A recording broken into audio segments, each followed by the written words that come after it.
But I mean, again, he doesn't know who Gabriel is, right? Because he didn't come from an Abrahamic faith. The people of Mecca were pagan. The Quran is mentioned, if this book was from other than God, they would have found in it many contradictions. If a book is without contradictions, that has no bearing on whether it comes from God or not. I've had phone books that are inerrant, but I certainly don't think God gave them. That we believe without understanding. The brother asked a very important question that most of the scholars say that listening to music, watching movies, and most of the television programs, they're haram. So how can we have fun? Let me tell you, brother, at the outset that having fun is permitted in Islam as long as the fun is halal fun. That the standard narrative has holes in it. The Prophet tells us because Satan or the devil sleeps over our nostrils. Those who oversleep and not pray Fajr on time, Satan urinates in their ears. I really do think Jesus was crucified and that he really was dead and buried. He thought that he was a son of God in the sense that he was specially chosen by God. I think Jesus really did think he was going to be the Messiah, the future king of Israel. I mean, that is, after all, why they crucified him.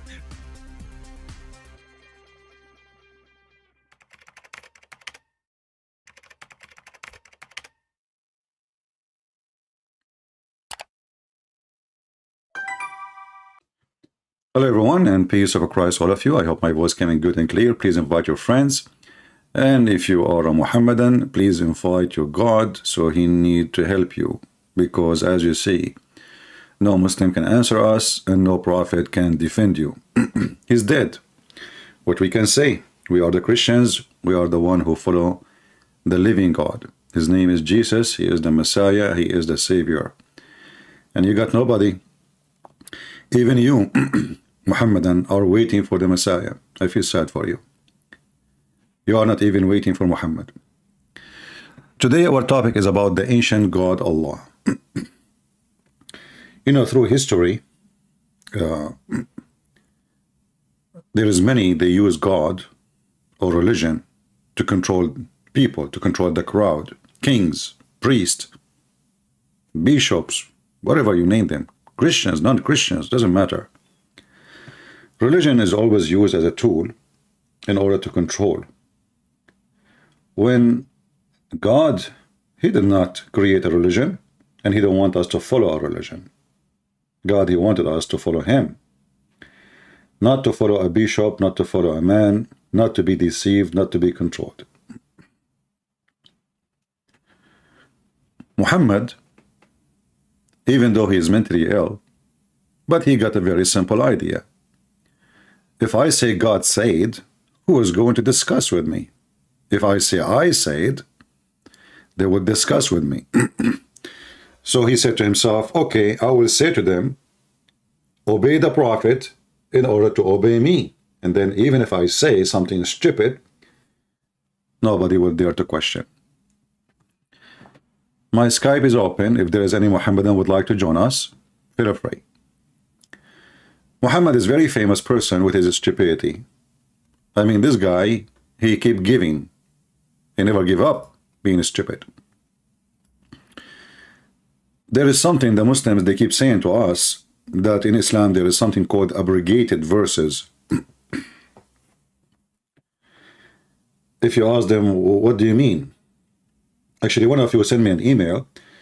A Muslim said to a lady, oh, you know, the Bible is outdated, and Allah, he updated the books like software, you know.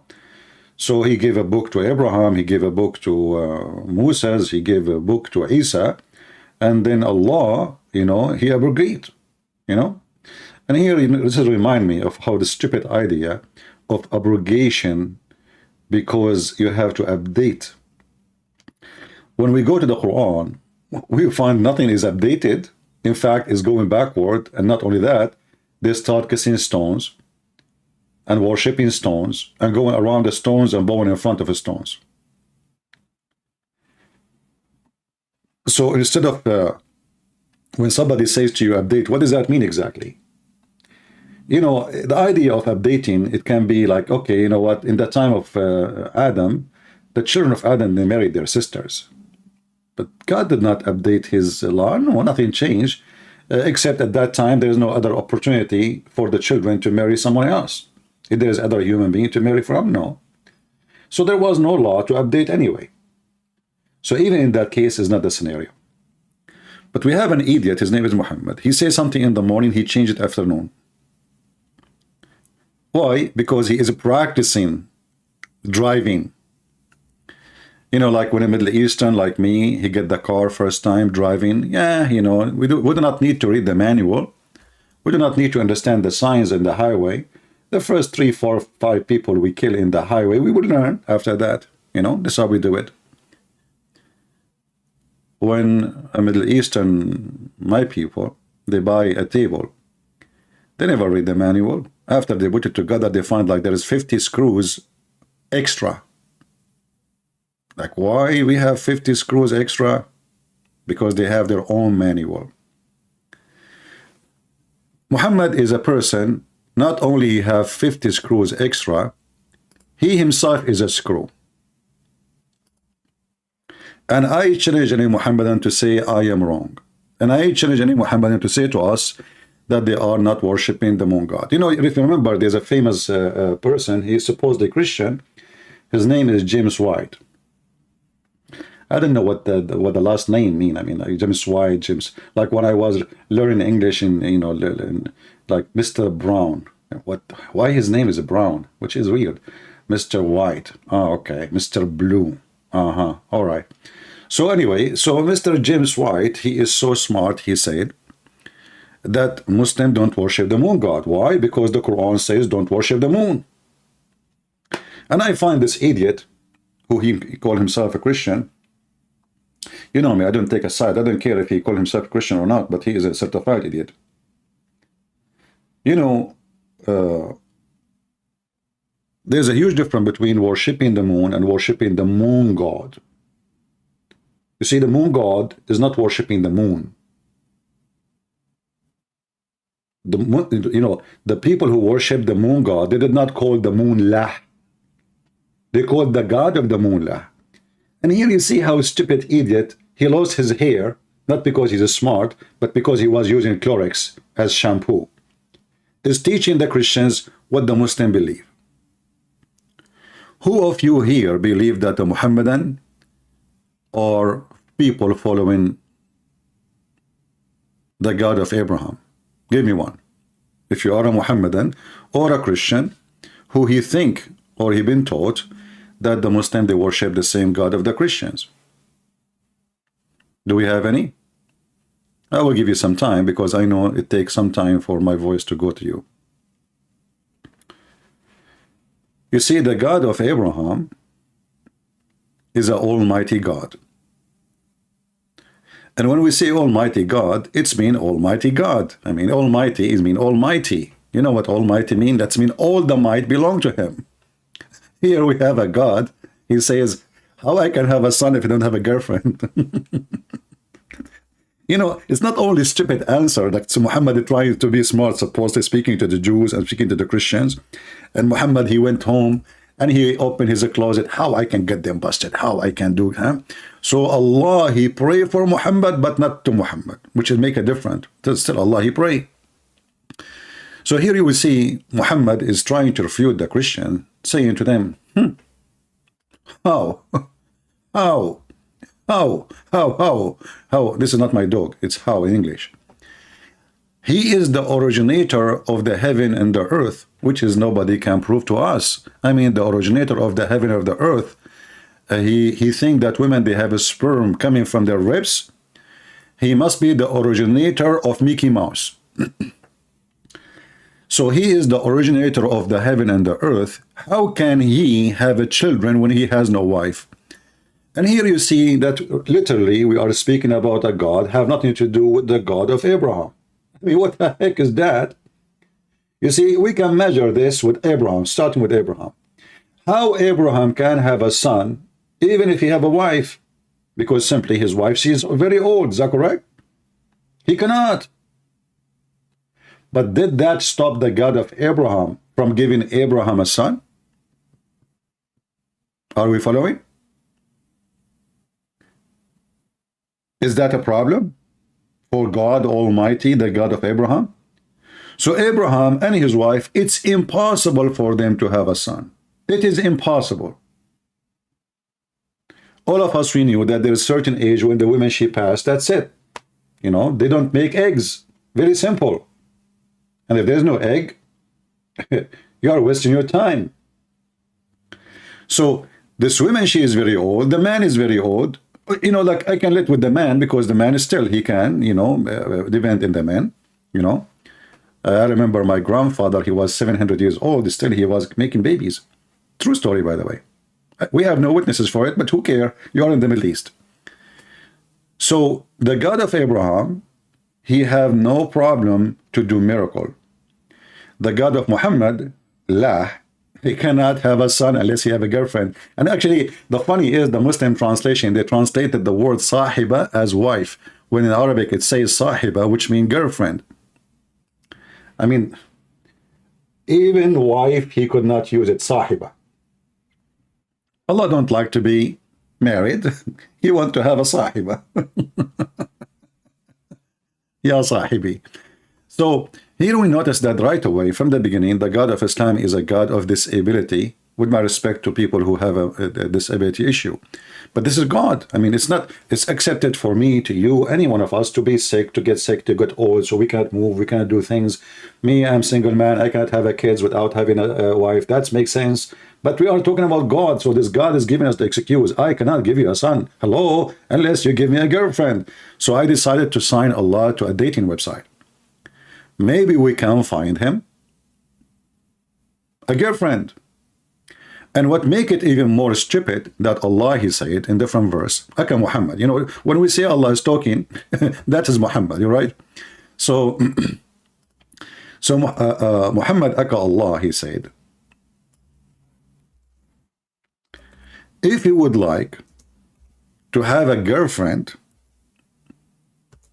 you know, to sleep with, we will take a partner from ourselves. Yeah. And that make it more hilarious. So listen to this. Allah is a Muslim, they believe in monotheistic God. He is not the moon god, brother, yet they have the crescent moon in the top of their mosque. Why the crescent moon there? Because it's beautiful, that's all. You know, we like it. So in chapter 21, verse number 17, and by the way, the Muslim, they make Quran, have chapters and verses trying to copy the Bible. Otherwise, those people do not know even how to make a book. This is why when Muhammad died, there's no book. What book?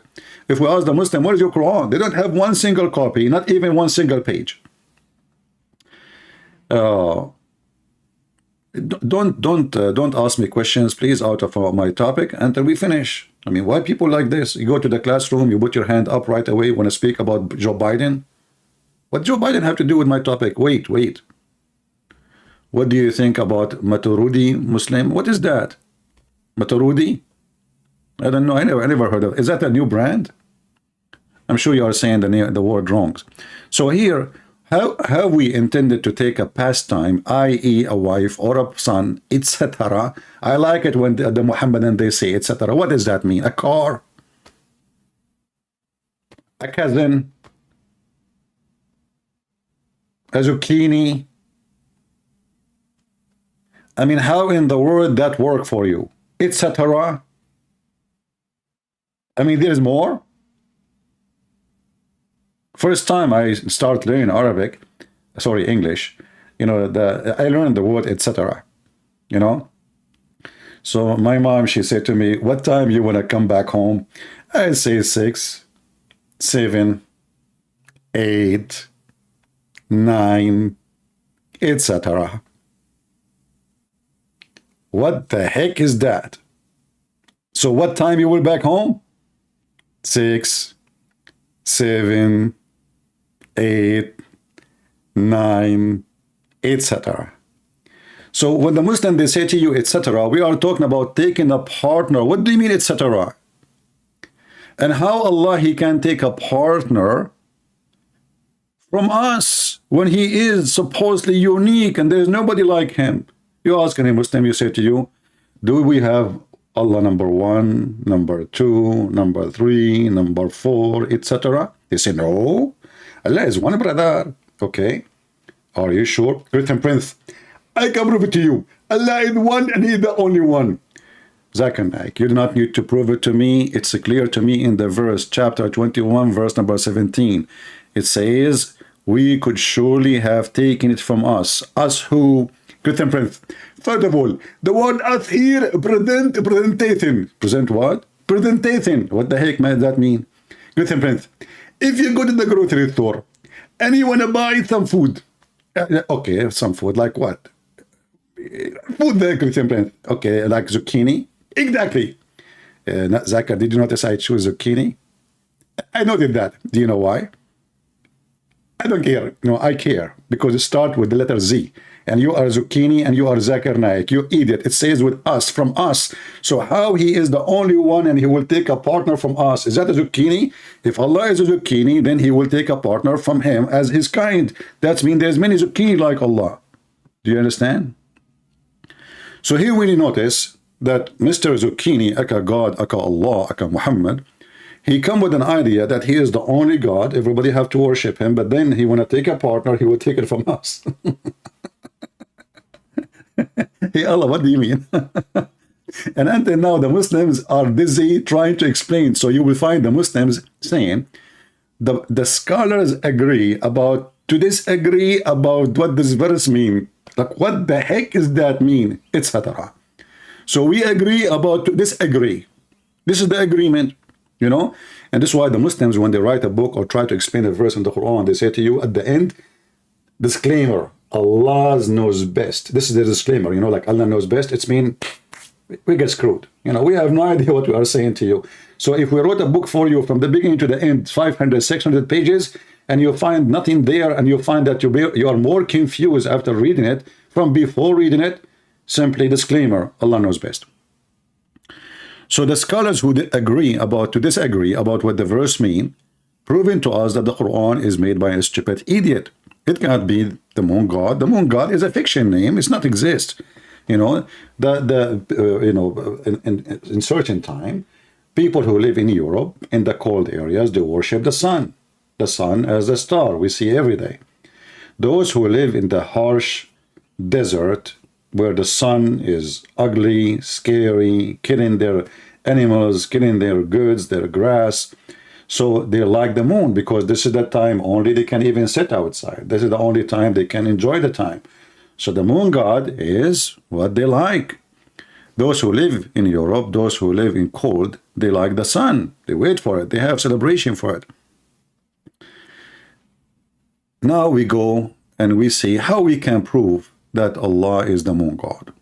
Very simple. If you go actually to chapter 1, verse number 1 in the Quran, start from the beginning.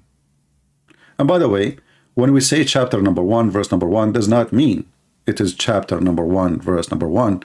The Muslim, they claim that they preserve the Quran of Allah. You ask them, is that the first chapter Muhammad received from his God Allah? They say no. So why this one is here? They say to you, the caliphate, he decided to put it here. That's a corruption. Even the Quran says that the one who changed the words from its location is doing corruption. So just moving things, right? Okay. Focus with me in the chat, please, people who they are here. Our chat is not for your chat. Our chat here for the topic. So if you are going to speak about different topic, I will send you free shipping and handling to the moon god Allah with no regret. Okay? So if you read with me here, it says, Bismillahir Rahmanir Rahim. Let us zoom in case you are not young like me. Next year I'm going to be 21. And maybe you have a short vision, so I'm going to zoom in for you. If you are young like me, it's okay, don't worry about it. You know, we sacrifice some time for those who have a bad vision. So focus with me here. It says, Bismillahir Rahmanir Rahim. You will see the name of the God of Islam appear twice. Verse number 1 and verse number 2. This is verse number 1. And this is verse number 2. But they look different. Anyone notice the difference? there's a good difference between them. The first letter is not there. Do you see it? The first letter is not showing in the second verse. There's like a stick. In Arabic, this is alif, which is coming from the Aramaic. Alif, which means A. A is alif. Alif is like the way you say it as a word. You know, like in the Aramaic alphabet, every letter it's have a name. You know, so when we say it by itself, we say alif, just to make it simple for you. You don't get confused. So if you notice with me here, the chapter 1, verse number 1, here we have this little letter here. Let us draw it for you.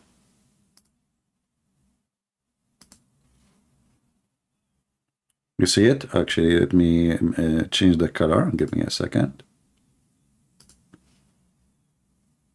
So here we have this letter, which is not showing in the second verse. Let us highlight the second verse. This is the word Allah. You see it? The reason for that, you can take letters out of any name if they are not part of the name. As simple as that, you know? And I think this goes for all languages in the world, maybe. So like there's letters we add. As an example, in English you say, the tree. The tree mean a specific tree. AL in Arabic present the, which is the same as the tree. But in fact, this is not about the Arabic, this is an ancient name. The ancient name itself, it was two words. AL, which is God, and La is the name of the God. So if you read the first name here, you will see it says Al-Lah.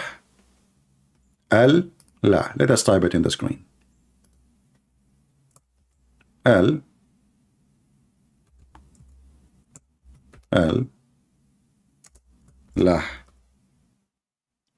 Al is a very well-known word used by Aramaic, used by pagan. Is not like something specific for Christian or Jews or whatever. This is a very ancient word used for the word God. This is why actually by time, even in the Hebrew, in the old Hebrew, Israel used to be Israel, not Israel. Mikael used to be Mikael. Ishmael used to be Ishmael. So Al was God. This is not a word for a specific God, it's a word for God. Which means it can be for pagan, it can be for the God of the Christian, it can be for any God. So Allah simply mean God lah. This is why we see in the first verse that is missing. Why? Because the second verse doesn't say Allah. The second verse says li lah. Li in Arabic mean two.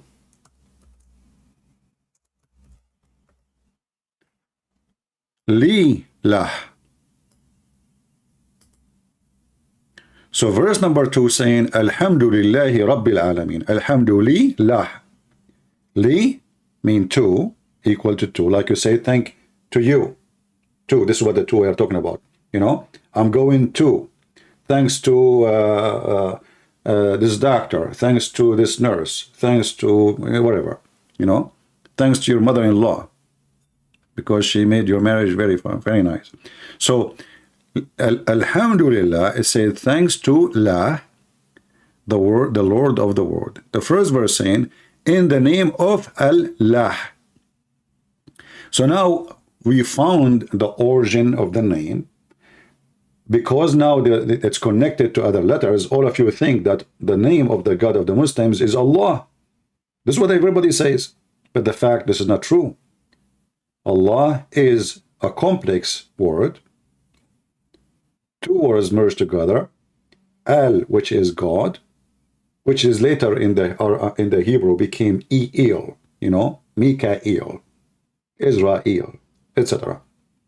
Did I say etc.? Yeah. So we prove now the origin of the name of the God of Islam. Now, actually, if we go in the word al, which is presenting the word God, it can be appearing in the beginning of the word. Just take a note of that.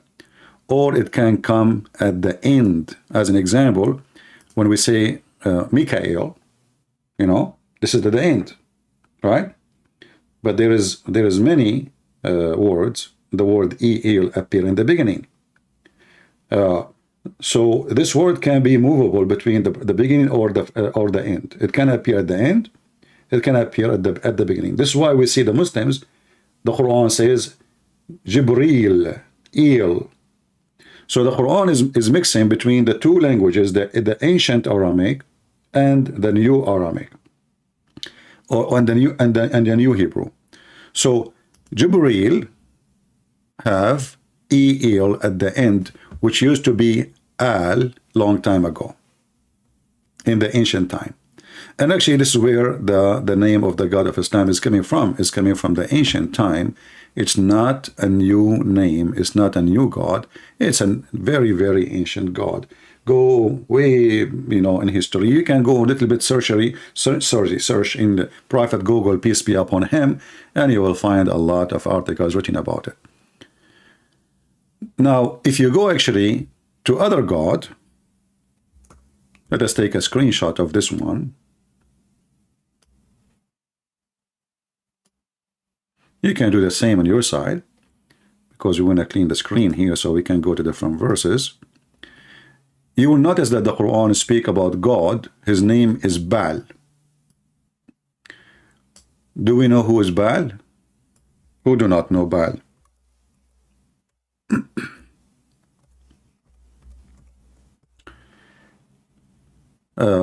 Let us introduce Mr. Baal for you. There was always competition between gods in the old days. Those people who worship nature and they're afraid of the nature, they have gods for the nature, seen around them. So in chapter 37, verse number 125, it says, Allah supposedly talking, Akalah.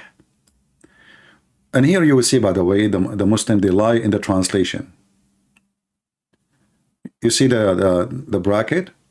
This does not exist in the Quran. So, will you call upon Baal and forsake the best of the creators?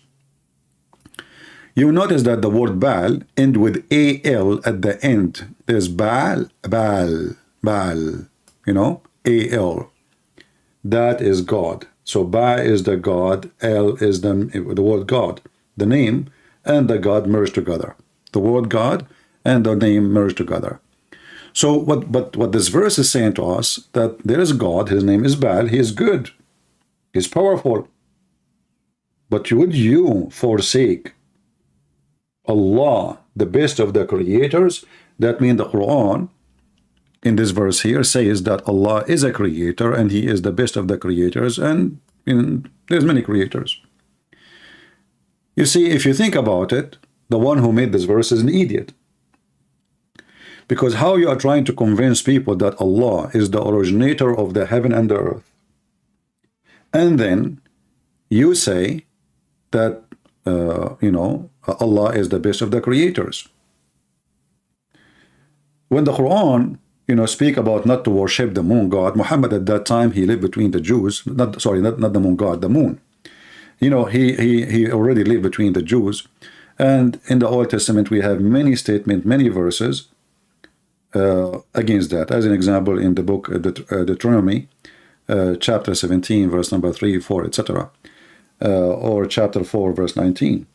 So the Old Testament speaking clearly about not to worship the moon, the stars, the suns, etc.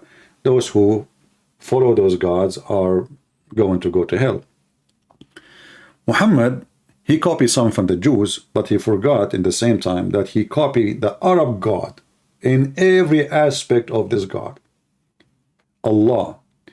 In certain time, Muhammad, he was trying to make himself sound like a Jew, act like a Jew, pray like a Jew, dress like a Jew, eat like a Jew. But when the Jews rejected him, Then Muhammad, he decided to wash his hands from anything have to do with the Jews, and he went back to his roots, which is Allah, the moon god. You ask the Muslim, they will say to you that Muhammad, he was praying in the direction of Jerusalem. And we ask them why? Why he want to pray in the direction of Jerusalem? Did Allah say to him, pray in the direction of Jerusalem? No Muslim, they have no answer. And then suddenly Muhammad, he switched to worship the God Allah, praying in the direction of the Kaaba. But if we do a little investigation, we will find that the one who made Muhammad switch the direction, or the one who gave him the idea, it was Umar ibn Khattab. Umar, he created tons of verses in the Quran, including the Hijab. So if we go to the hadith here, hadith is what Muhammad said or his companions, and Muslims, they follow hadith more than the Quran.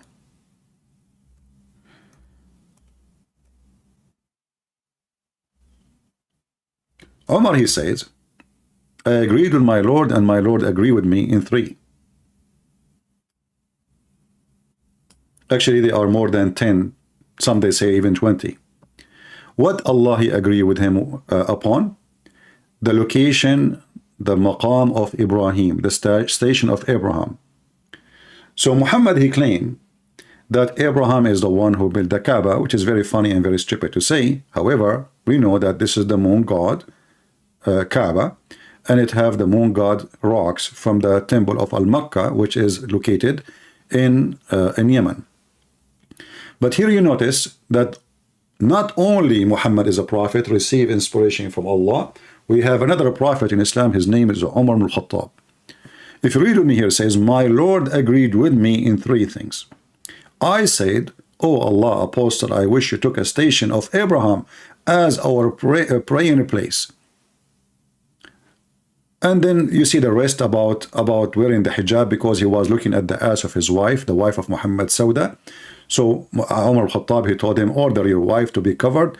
And you will notice later, the verses which Umar, he said, Allah, he revealed them as I had said. As I had said, exactly. You know? So whatever Umar, he said, suddenly it became Quran. And obviously Umar, he knew that Muhammad is a fraud. I mean, have you ever heard of a God? He take what a man say as it is, and he put it in the Quran? As it is? And the funny is, the Muslim, they say, nobody can make Quran like Allah.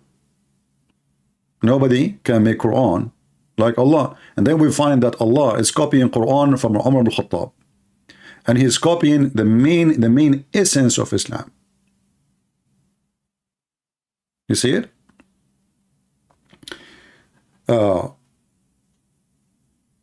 So the station of Abraham, according to the Muslims, is why they pray. So they will say to you, well, how we are worshipping the moon god, and we are praying to the station of Abraham. But then we ask ourselves, if there is any reference in the world exist for the Jews. You see, the Jews and the Christians are not too much in love, you know. I mean, there's a long history of enmity between both, if we can say. So how come the Christian and the Jews agree that Abraham never went there? And how come books written before Muhammad exist, they never mention that Abraham went there?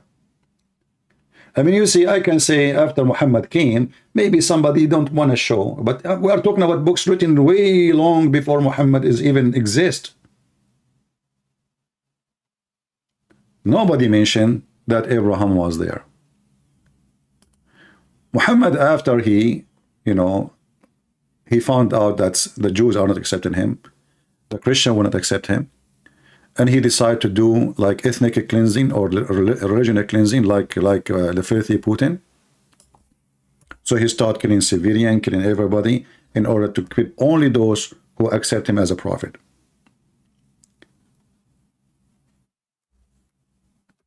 If you remember, he said, if I become victorious, I will not let anyone live except, especially the Christian and the Jews. I'm going to kill them all. I will expel them or kill them. So if I am victorious, I will not allow anyone is a Christian or a Jew to live in the Arabian Peninsula, except Muslims. And this is why I find that Putin, he is too much in love with Muhammad, and he like to be a criminal like him. You know, this is why he's trying to kill as many as he can from civilian. They kicked his ass in Ukraine. His army ran away. Kadyrov, he ran away like a puppy with his show-off TV station army. And then suddenly, Putin, what he do? He seek revenge by bombing the civilian. Very, very normal behavior from a filthy person like Muhammad, like Putin. Going back to our topic, Muhammad, who worshipped the moon god, as you see, the Christians and the Jews rejected him. Actually, Muhammad, he said, if only 10 Jews, only 10 accepted me as a prophet, the whole Jews will accept me.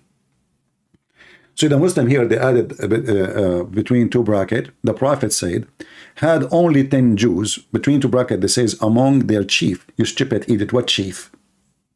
What chief? The prophet said, only 10 Jews. He didn't ever mention the chief. But they want to tell you how we can fix this issue. Not even 10 Jews accepted Muhammad. Not even 10 accepted Muhammad. Here you need to ask yourself why. The answer is very simple. Muhammad is a pagan man. He's worshipping the moon god, and he failed in every aspect of what he claimed to be a prophet. If you go in the Quran, you will see people, they keep saying to him, how come you don't have just one sign? Just one sign. Can't your God make one sign? I mean, we are not asking you for 100. Just one. We will find this all over the Quran. And we cannot find anywhere in the Quran Muhammad making a miracle. The Muslim, they say to you, oh, the Quran mentioned the moon splitting. The Quran never even mentioned that Muhammad did a miracle, including that chapter. Go read it. Actually, that one is additional proof that Muhammad is a fraud, because the same chapter says Muhammad had no miracle. If you read what the Quran said about Muhammad, he failed. As an example, chapter 6, verse number 37, chapter 10, verse number 20, chapter 13, verse number 7, chapter 13, verse number 27. All what they are saying, you know what? Just a sign. Just a sign. Like one sign. This God, this man, he claimed that he is sent by God. Can't he give us a sign? One miracle? Look what the answer was. And the disbeliever says, why not a sign sent down to him from his Lord? Allah said to Muhammad, you are only a warner. Did you see it? So a warner, he should not have a sign.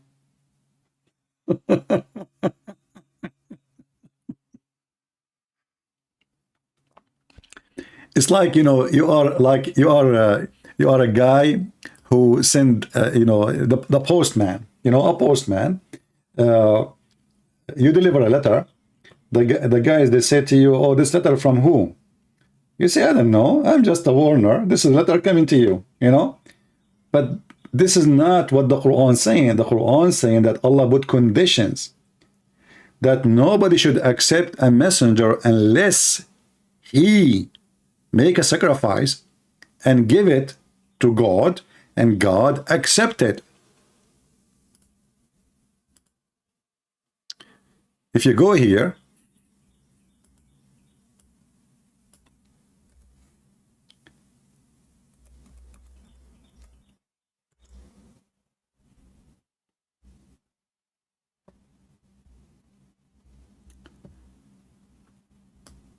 chapter 3, verse 183, between two brackets, those Jews who said, verily Allah has taken our promise. For sure, the Jews did not say Allah, they say our God, not Allah. Surely Allah, verily Allah has God has taken our promise not to believe in any messenger unless he bring us an offering, which is the fire will come from heaven and shall devour. Say, now Allah is answering them supposedly, Verily there come to you messengers before me with the clear signs, and even with what you speak of, why you did then kill them if you are truthful. Here you see Muhammad is getting screwed. What is the answer why he don't have a sign? Well, before me there is many messengers, they come to you as you are asking, but this is not what they are asking.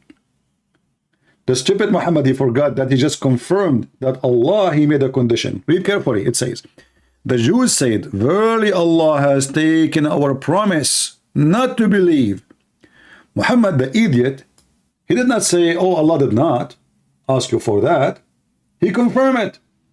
So how Allah, he made him promise not to accept a messenger unless he have a sign, and then Allah, he said to them, well, I sent you before, you did not accept them and you killed them. And then we asked the Muslims, can you name for me one messenger of God the Jews they killed? Any Muslim can name for me the messenger of God which the Jews killed? Any Muhammadan?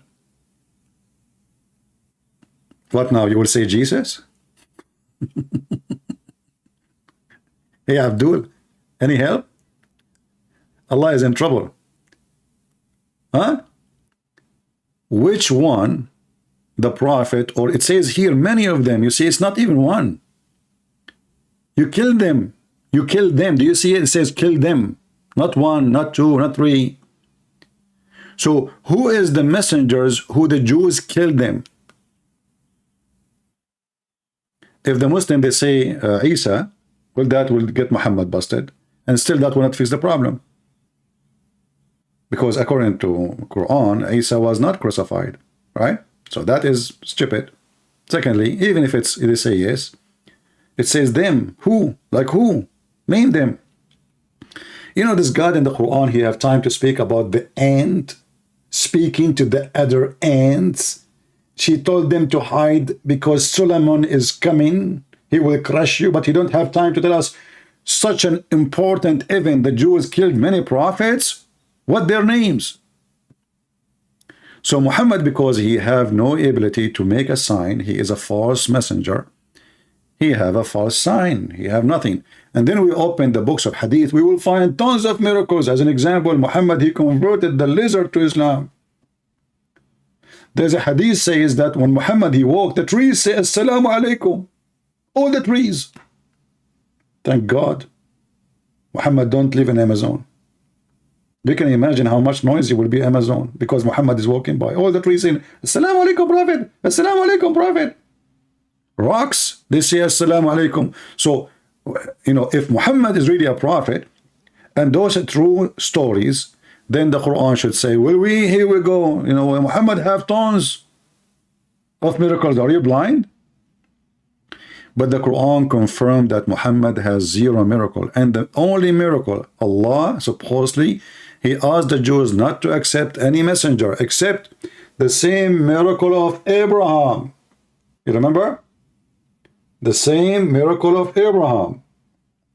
Not only that, the same miracle of Adam. The Muslim believe that the first one who gave sacrifice, it was the children of Adam. If you remember the story, that Adam, he used to have kids, and his wife Eve, she used to give birth to twin. One boy, one girl in the time.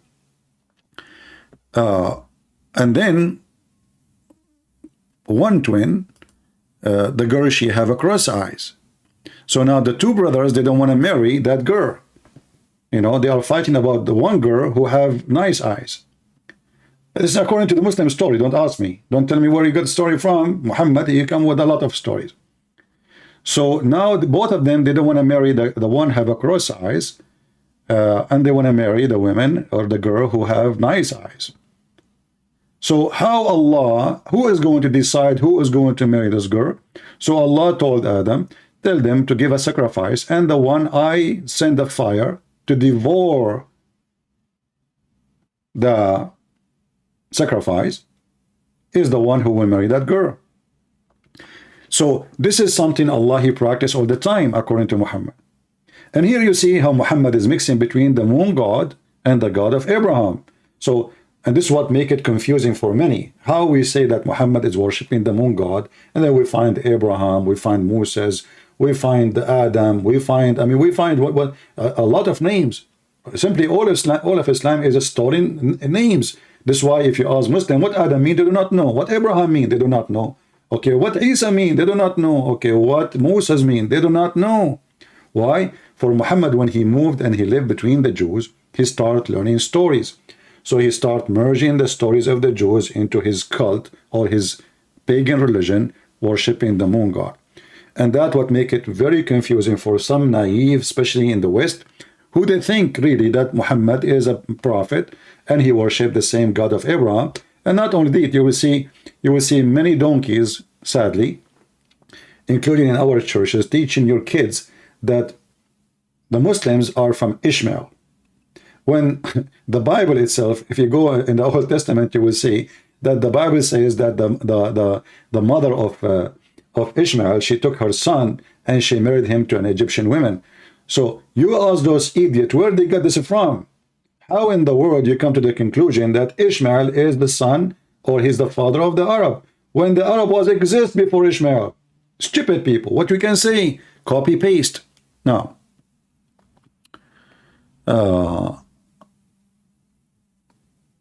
okay, we continue. So here we see, do we have any Muslim would like to talk to us?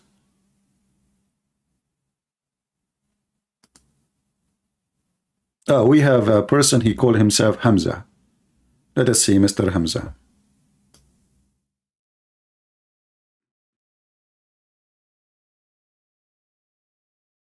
Give me a second.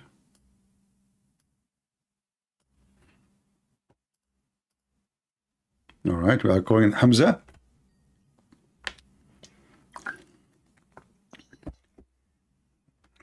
I know he is a kid. This is why his microphone is muted. It is a Muslim. He is spitting. They cannot debate me. Nobody heard you, by the way. You know, I know that Muslims, they are not the quality who they can call and speak nicely. He is spitting. You know, are you spitting in the Quran? What we will do now? Your spit is more clean than the Quran. So now we have to wash your spit, give it back to you. Okay? You made your spit dirty. What I can say now?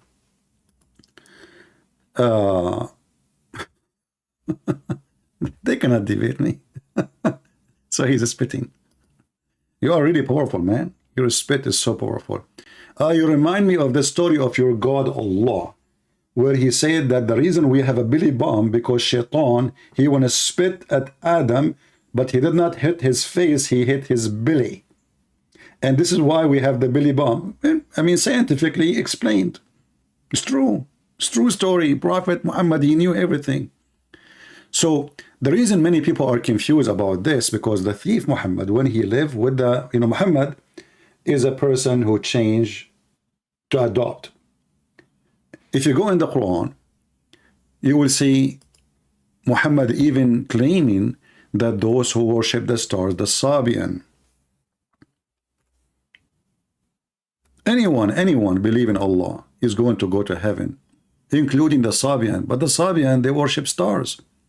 They believe in creators. They believe in many gods. So if you read with me here, it says, chapter 2, verse number 62, surely they that they believe, and those of the Jews, the Jewry, the Jews, they became the Jewry. Oh, okay.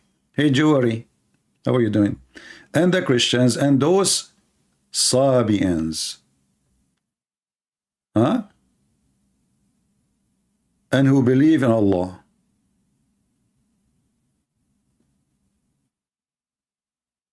Do you notice with me how Muhammad here? Muhammad is like when an American politician is going for election. He is trying to get as many votes as he can. So Hindu is okay, Christians is okay, Buddha is okay, homosexual is okay, atheist is okay, all of you are going to be saved, no problem, just believe in me. So now Muhammad here, he added the Sabians, which everyone knows that those people, they really truly people who believe in Allah, not the Christians. The Sabian, they believe in gods in ranks. If you remember, there's a book, it's called Kanza Rabba. Kanza Rabba, let me see if we can open it for you.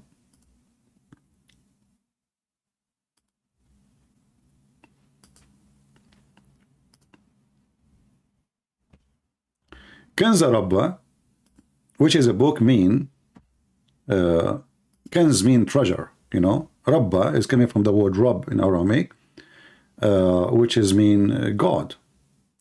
So the treasure of God. Let us see if we, I don't know, because I formatted my computer not long ago, so I don't know if I still have it. Kanza Rabba, maybe I don't.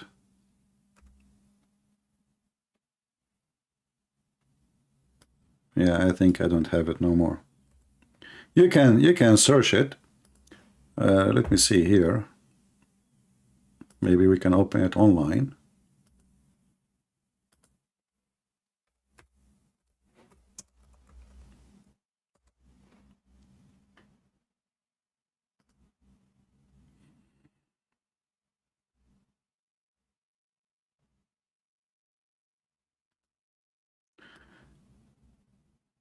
Yeah, actually here, I want like, I prefer to have the book. I need to find it. Let me see if I can find it in my computer. Maybe it is here, there, somewhere.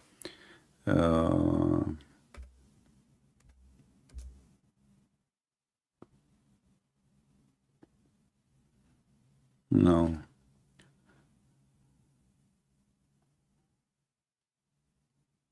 Yeah, I cannot find it really.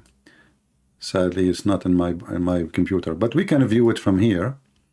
Let us see.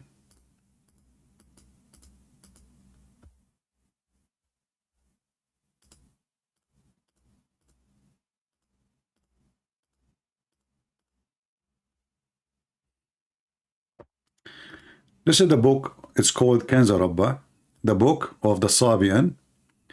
And if you go actually check out what the Sabian they believe and what they practice, you will find Muhammad, he copied a lot of things from them. Actually, the Sabian, they believe that the God of the Jews, Adonai, is the devil. Why? Anyone knows why? What is the reason why the Sabian, they hate the God of the Jews? Adonai is the God of the Jews, who is the devil. Why? Because he is the one who killed and destroyed the army of the Pharaoh. The Pharaoh himself, the Sabian believed the Pharaoh himself was a Sabian. Sabian, they used to be one of the major religions in the Middle East. Very popular. And actually even the moon god temple, which is in Mecca, Al-Makkah in Yemen, is built by the Sabian. So this is the book of As-Sabian, as you see in the front of you. And you will notice how Muhammad, he copied very much, even the way he say things from them. You know, Kanza Rabba, هو الحي العظيم البصير القدير العليم العزيز الحكيم وهو الأزلي القديم الغريب عن أكوان النور. So you will notice, anyone who speak Arabic, you will notice right away that it's the same way of speaking, and Muhammad even copying exactly same words. So you will notice here, as if you are reading Quran, like if you are a person who do not know Quran, you know, you not know what you are reading, you think this is Quran, this is really Quran. So Muhammad, when he promised the Sabian to be in heaven, you need to ask yourself, the Sabian, they believe that the God of the Jews as the devil. So how the God of the devil, I mean the God who is the devil is the God of the Jews, and the God of the Sabian both suddenly became same one God? It doesn't make sense. In the book of the Sabian, it says that Adonai, the devil, he ordered his followers, the Jews, to do circumcision, an act of evil. So for the Sabian, circumcision is an act of an evil coming from the God Adonai, who is the devil according to them. And then Muhammad, he copied that devil teaching from the Jews, which is supposedly the circumcision. Now, for sure, Muhammad, he have his own stories, that as an example, that when Abraham, he did circumcise himself, he did it himself by using an adze, which is very normal. I'm assuming at that time, excuse my language, that Abraham, his private part was very long, and there's no way Abraham will miss. I mean, if the tip of it is maybe a couple of 100 centimeters, so there's no way. You need an adze, you know, you need an adze, you know. I don't know if you know what adze is. So Muhammad, he have a lot of stupid mixing between religions, and he kept the name of the God, Allah, the one God, and now he is bringing the Sabian, he is bringing Abraham, he is bringing the Christians, he is bringing the Jews. All of this is mixed together in a new religion. It's called Islam. So Islam became like the most funny, silly mix, but even between the enemies, like the Sabian who hate the God of the Jews, who he destroyed the army of the Pharaoh, suddenly is the same God. He is the God of the Sabian and the God of the Muslims. But we have actually way more proofs that Muhammad still he is in his root as a pagan person.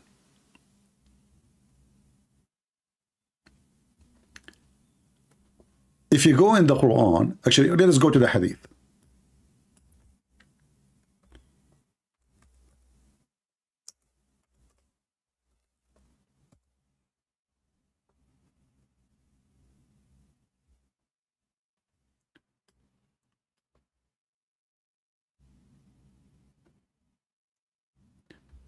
Where the sun come from?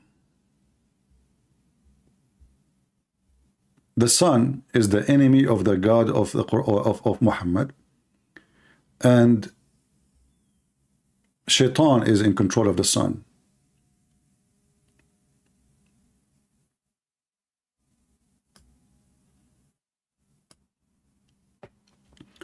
Muhammad, he claimed that if a Muslim, he woke up and already the sun is between the two horns of Shaitan, which means already appearing, he should not pray no more. If we ask the Muslims, why? No Muslim can answer.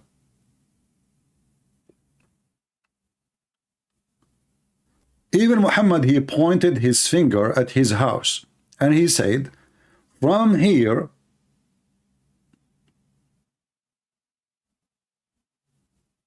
the horn of Shaitan, the sun, is going to come. Let me find you more hadith which can be more helpful for our topic.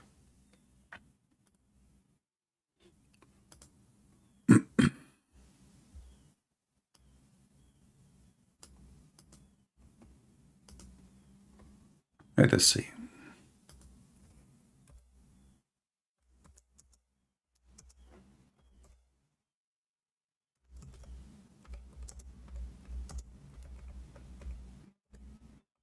And you know, if we can't find any Muslim can answer about this, I will be happy to hear his answer.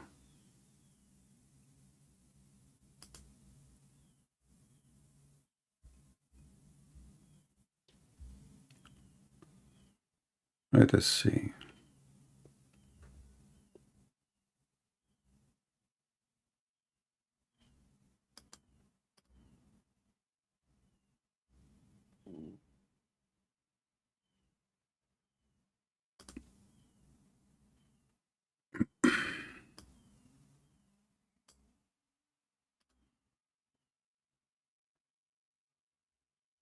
Okay, this website is not responding.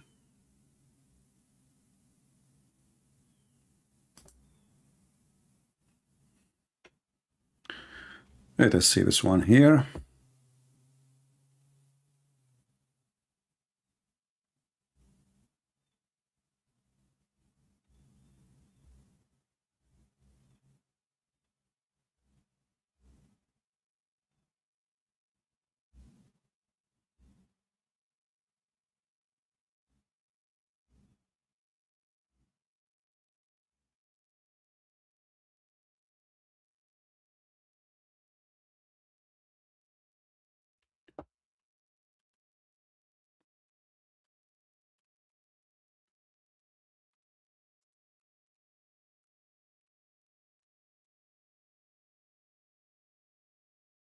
Let's see, where is one?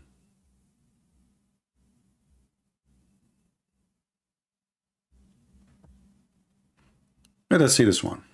That will help.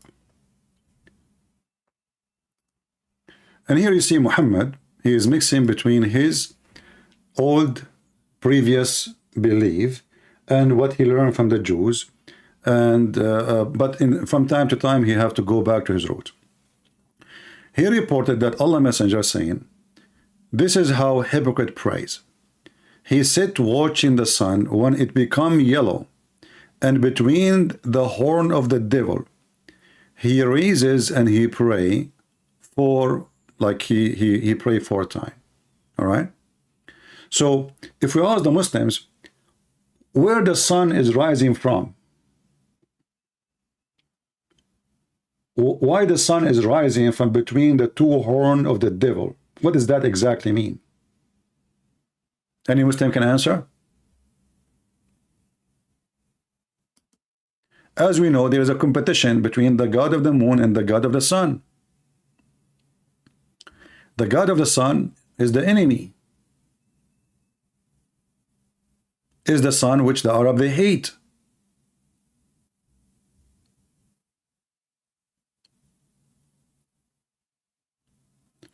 All the evil the Muslim they will see is going to come from between the 2 horns of the devil, where the sun is coming from. So who is the one in control of the sun? Is the enemy god, the sun god. Who is the one in control of the good, or the good god? The one who controls the moon. This is why we'll see Muhammad never speak negative, and he never said that from the moon the devil will come. If you read with me here, this hadith, according to Muhammad, the sun rises from between the horn of Shaitan and set between the horn of Shaitan. It says here, the sun set and rise between the 2 horns of Shaitan, and this is repeated many times.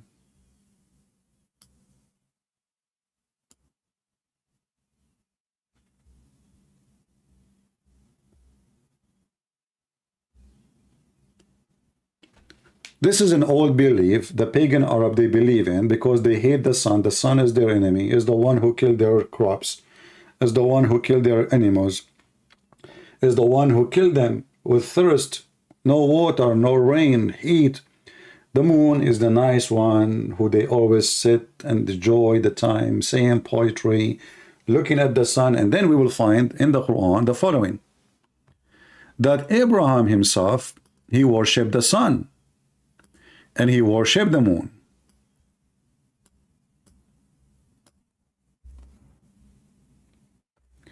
And the sun was called Akbar.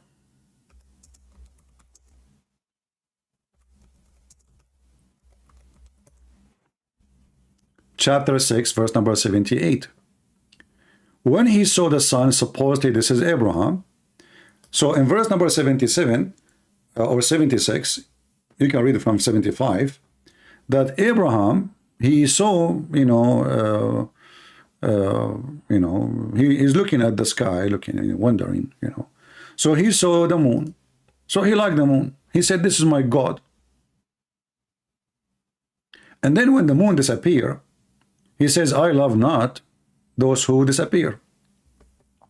Verse number 77, actually, sorry, here, verse number 76 is about planets or stars. We do not know what they are. Verse number 77, he saw the moon. Same, the moon disappear, so I don't like those, who disappear. So he worshiped him for some time. Then he saw the sun, and then he said, "This is my God, this is Akbar." You see, the Muslim, they translate the word Akbar as a greater, but Akbar does not mean greater, really. Why? Simply, in Arabic, there is a way to use the language. Akbar can be even about age. It can be about value. It can be about size. It can be about as we said, like value, or even about influence. Many meaning. But here we are talking about planets and stars we see in the sky. Why only this one he called it Akbar? Does the sun even look really bigger than the moon? No. It doesn't. And we are talking about seeing by the eye. The moon is way more closer to us, so the moon will look even bigger. The more close you are, the more bigger you will look. So when he saw the sun, he says, this is my God, this is Akbar. And this is why I understand where the word Akbar coming from. The Muslim, they say Allahu Akbar. So Muhammad, what he did, he decided to spread his religion. He brought the Sabian, the Christians, the Jews, and even he took the stones from the Hindus. So let us make a religion, have all gods. The moon god, Akbar, in one religion, Allahu Akbar. In Arabic, wa mean and. Allah and Akbar, not Allah is great as many they lie to you. You cannot find in Arabic language anyone who can prove it to you, Allahu Akbar. Because if Allah, you see the Muslim, they say to you, you cannot compare God to anything. Akbar is a name of comparison, like you are comparing between two. So like I say, this apple, Akbar from this apple. This car, Akbar from this car, which means bigger. You know, I can say this house, Akbar from this house. So in order to use the word Akbar, I have to compare between two from the same kind. So Akbar doesn't fit to be next to the name of the God of the Muhammadan, because he's Akbar from who? Can God be compared to his creation? That would be funny. So imagine I say Allahu Akbar from me. And who am I? And nobody. I mean, we're talking about God who created the heaven and the earth. So how you compare him? And the Muslim, they say you cannot compare God to anyone. So how here the word Akbar appear? As you see, it's comparison. Even in the verse here, it's about comparing between two. Even when the Muslim falsely translate it as a greater. Greater, not great. You see, let me show you the word in Arabic here. You can compare it to any word. The Muslim, they write the name Allah. Akbar, let me zoom in. So why in the translation says greater, doesn't say great?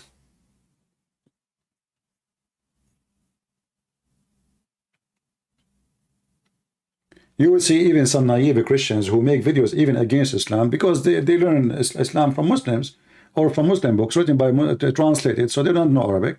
So they say, oh, Allahu Akbar mean God is great. But Akbar does not mean great. If we will use it as a great, mean a greater, then the sentence is missing. You have to continue. Greater than what? You know, if I say this guy is bigger than what? Then who? You're going to just say bigger and stop. But because it was meant to be a name, Akbar is the name of the God, which is the sun God. And this is why you see only when Abraham, according to Muhammad, only when he saw the sun, he used the word Akbar. He said, this is Hada Akbar. Hada means this is Akbar. He is giving him a name. Or he's giving the sun a name. This is Akbar. And then suddenly, when the sun disappeared, Muhammad don't want to follow, as Abraham, he don't want to follow the sun. Why? Because it disappeared. And here you see how silly this story is. Look like Abraham, all his life, he never saw that the sun disappear and appear, the sun appear, disappear. And now he discovered it. Because look, why he decided not to worship the stars and the planets? Because they disappear. They appear in night time, disappear in the daytime. Okay, wonderful. Then he moved to worship the sun, the moon. Okay, why he stopped worshiping the moon? Because it appeared at night, disappear at the day. Okay. Now he moved to worship the sun. All right. Why? He stopped worshiping the sun because the sun appeared in the day, disappear at night. The reason in front of you. He says, but when it's set, he said, oh my people, surely I am quit of this associate. Why? Because it's set. And here you ask yourself, is it possible that Abraham, a growing man, he never noticed that all of them are the same, they set, they appear, disappear, appear, disappear? Maybe Abraham was inside the box, he never saw the sun setting before. He never saw the day and the night before. So the whole story is a stupid story. But the important for us that Abraham, he says, I am Hanif. And the Muslim, they copy that word because they do not understand what the word Hanif mean. Hanif mean pagan. Every Muslim, he says, I am Hanif. Qadhi. Why? Because the Quran says that Abraham said, I am Hanif. What Hanif mean? They don't know. This is an Aramaic word.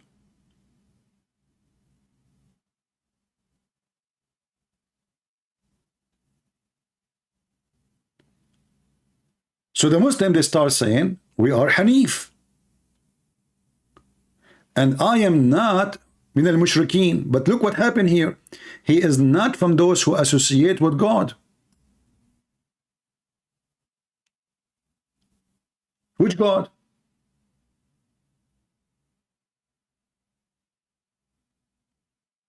The guy a second ago was worshipping the sun. Did he find a new God now? And you will notice here how silly this story is, because it is Abraham who decided to follow the stars, not following his people. He decided. He saw the moon rising. He said, this is my Lord. You see, it's not his dad said to him, we worship the moon. Let us worship the moon. No. It's not his people. They saw the stars. According to Muhammad, it was the decision of Abraham. And then his people, they debate with him. He says, I turn my face to him who originated the heaven and the earth. Okay, who? Until now we do not know. And then his people dispute with him, and he said, do you dispute with me concerning God? Translation is false. In Arabic it says, concerning Allah.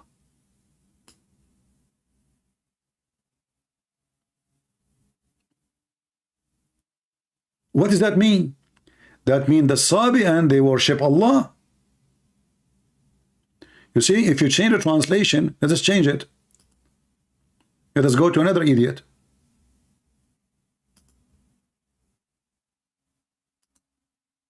Do you see it? Are you arguing with me about Allah? Okay, if you go a little bit more, the verse after it says, you are associating with him. That's mean the pagans, the Sabian, the people of Abraham, they worship Allah too. And this is where Allah is coming from. Do you see it? So what the Quran confirmed, that Allah is coming from the people of Abraham.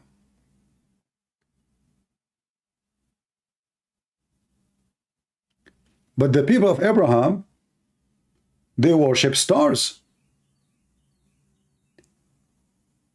So how they worship stars and Allah is their God too?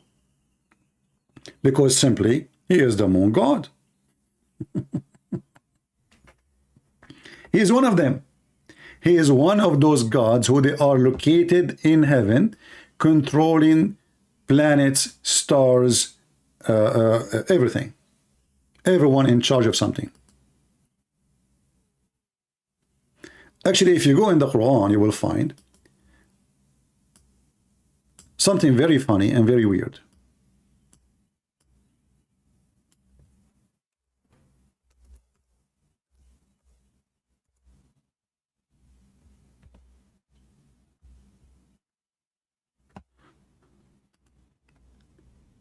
The moon god is the one who controlled the moon. Why is called the moon god? Because he is in charge of the moon. The moon, his favorite planet, his symbolic. Like, you know, every nation in a country, they have a symbolic. Some of them, they have a dove because they have too many doves. Some of them, they have a flower because they have too many of this flower, so it became symbolic for them. Some, they have an eagle because they have like the American eagle. So the symbolic of the God of Islam is what? Is the moon. And the moon, we have measured for it mentions. According to the moon god Allah, the moon move from point A to point B to point etc. He have 12 houses. We have Mansoor. Mansoor is saying something to us. Let us see what Mansoor is saying. How are you doing, Mansoor? Why you don't call me Mansoor? Guys, why Mansoor don't call me, honestly? Anybody can tell me why? Call me Mansoor. I will be happy to hear you. Look, Mansoor saying to us, why you don't take tafsir? Okay, Mansoor, do you accept the tafsir if I show you? Do you promise me if I show you tafsir right now on the screen? Do you swear by Allah that you will accept whatever tafsir says? Or you will say no? I'm waiting for the answer. Guess what Mansoor will say? He will say, no, I don't accept all tafsir. Just wait, I'm waiting for him. Mansoor, do you accept the tafsir I will show you? Do you accept any tafsir I can show you right now? Do you accept or not? Do you swear by Allah that you will accept any tafsir?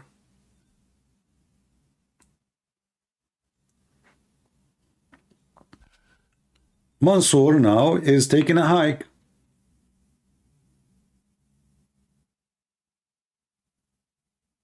So if I show him Ibn Kathir explain how Allah make the women have a sperm coming from her ribs, he will say Ibn Kathir, he's a human. If I show him Al-Tabari, he's saying you can have sex with your sister, if she is a sister or daughter from adultery, he will say he's a human. If I show him Ibn Kathir saying the flying carpet and he carries 600,000 chairs on the top of it, he will say, well, he's a human. So the Muslims, the Muhammadan, when they are in the corner, they say, see tafsir. When we go to the books they are asking us to read, they wash their hand from it.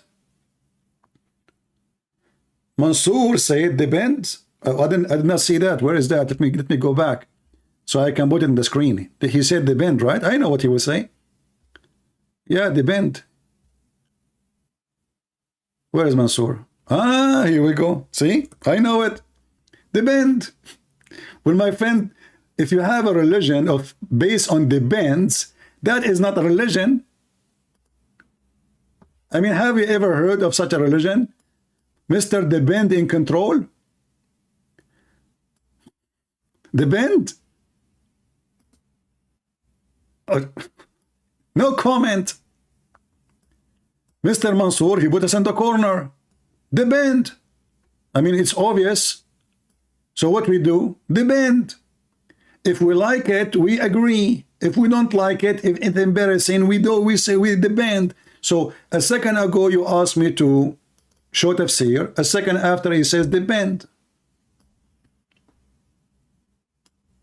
I don't want to give interpretation myself. Why you don't call me and give me the interpretation? Go ahead. Mr. Depend. So do you see why this is not even a religion? Have you ever heard of a religion? People cannot even understand their book. Do you accept all Bible interpretation yourself? First of all, my friend, if the Bible need interpretation and we cannot understand the Bible without interpretation, that's mean we do not understand the Bible, and that's mean God, he failed.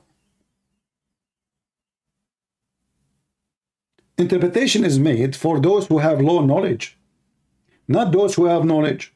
So somebody, he don't have time to study, he never been in school, so he read, he don't understand, he don't know the background, he don't know the history. This is why interpretations exist. But you Muslims cannot understand a word, even the simple one. And when we show you the interpretation, which is supposedly made by your scholars, you say, we don't accept them.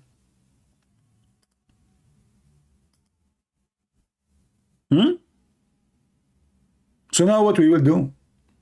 You could not correct me. You could not prove me wrong. You did not dare to call me. And now you deserve the name potato. Let us continue.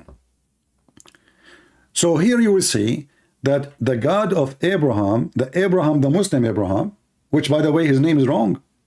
Muhammad in one time he says Ibrahim. In other verses says Abraham. Is it Ibrahim or Abraham? The guy, he can't repeat the name twice. So, in the moon we have measured, for it mentioned. What mentions? According to Muhammad, because he is following the Greek mythology, pagan mythology, that the moon have houses. And he moved from place to place. Every month he sleep in different place. How many places? 12 mansion, 12 villas.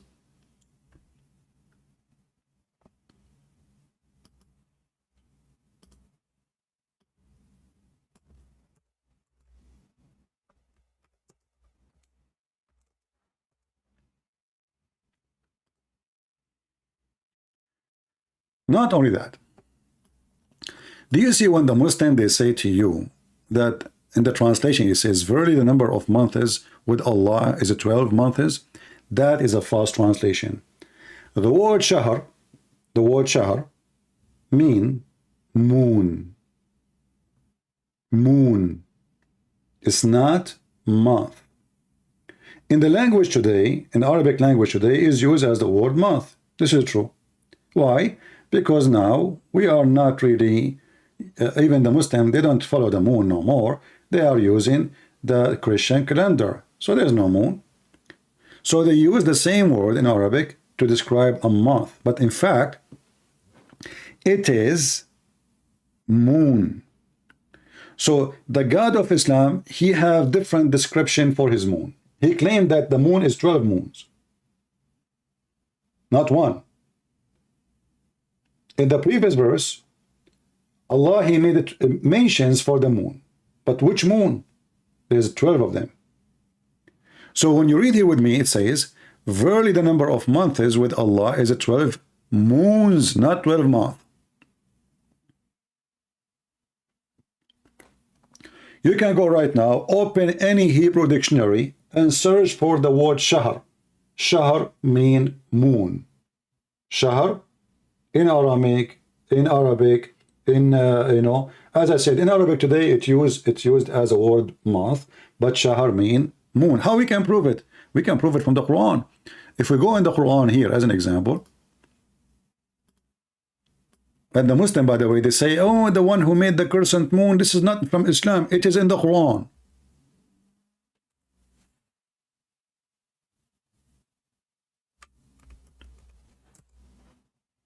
It is from the Quran.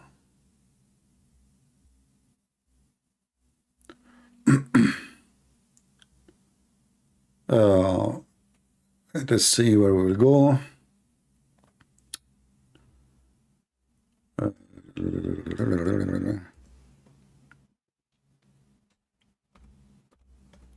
All of us, we knew in the month of Ramadan, the Muslim, they wait for what?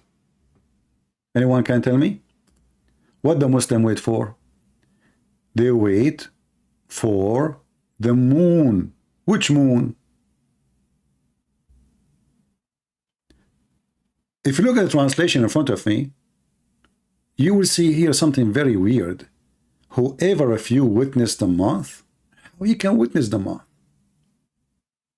What does that mean? Can we skip it, not to witness it? You know what I mean?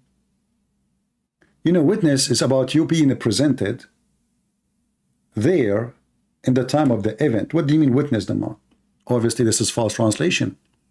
In Arabic, it says, فَمَنْ شَهِدَ مِنْكُمُ الشَّهْرِ. Those who saw the moon, which is in a certain way, and we will show you what way it is. So this is here Aitani translation 185. Let us switch different translation. Let us see Hilali.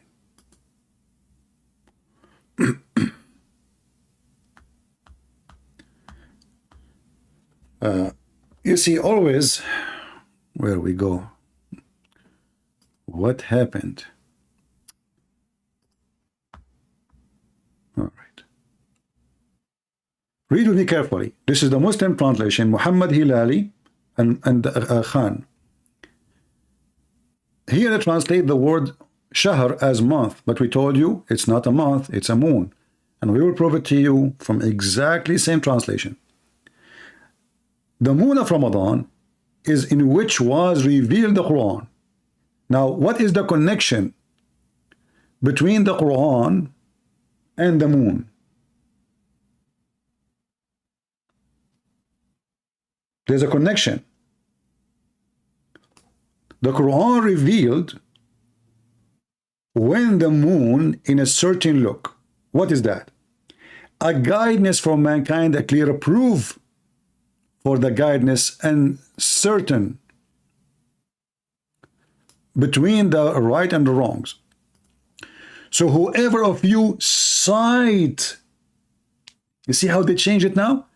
But this is the same word, shahr. In the previous translation says, whoever of you sight or witness the month. You remember? Here it says, whoever of you sight between the two brackets, the crescent moon, the first night. Do you see it? So Islam is based on what? There's a God. He have a 12 moon. And there's one of them is the crescent moon.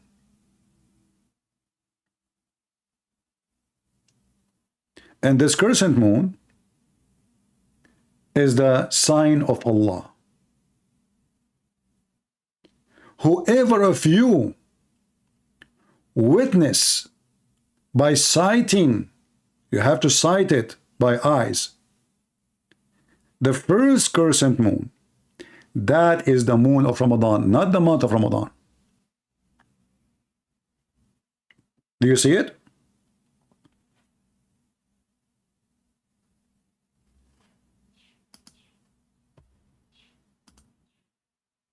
Guys, do you understand what I'm saying?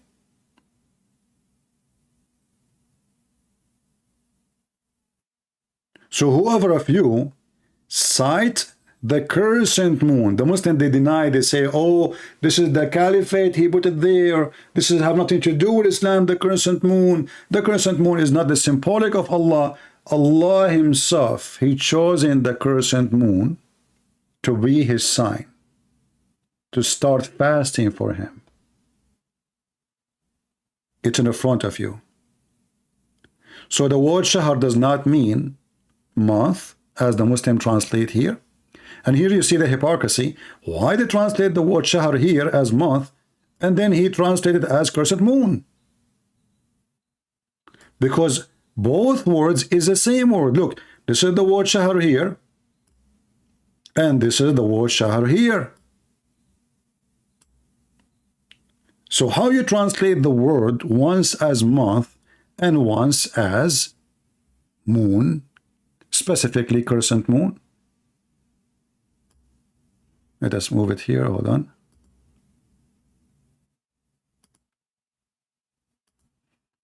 So this is the word shahr here, and this is the word shahr here. Same word.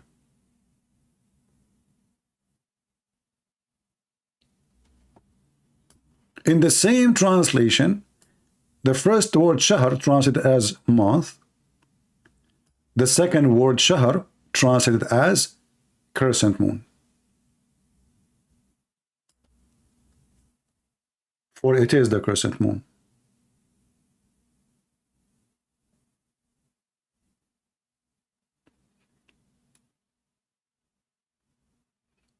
And then, if you look at the title, it says, how the ancient God Allah become a servant for Muhammad.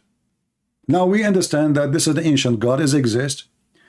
Even the Muslim, they say, and they agree, that the pagan Arab, you ask them, who is the Arab before Muhammad, Quraysh? They say pagan. Okay, what they worship? They say idols. But in fact, the Arab, they worship Allah. There's a video made by this guy, his name is Sheikh Hakim, something like that, the funny guy.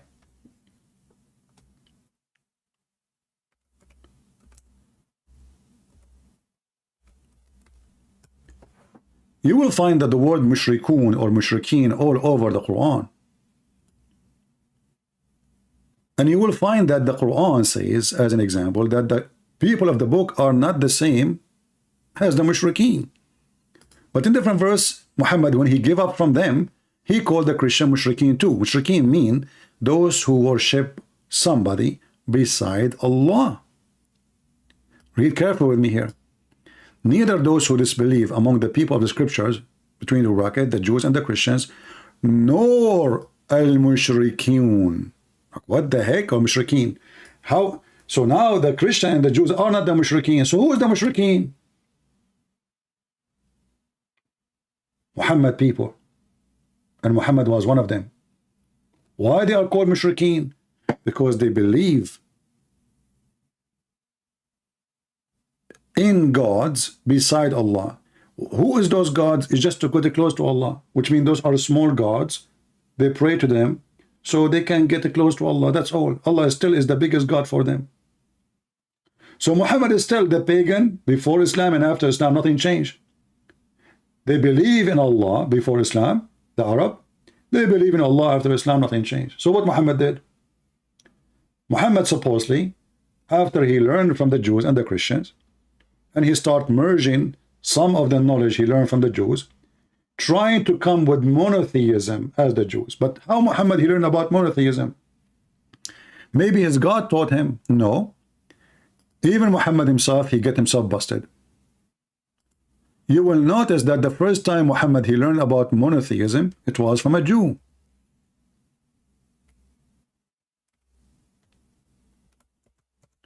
Once a Jew, he came to Muhammad and he said to him, you are a mushrik, you are a pagan.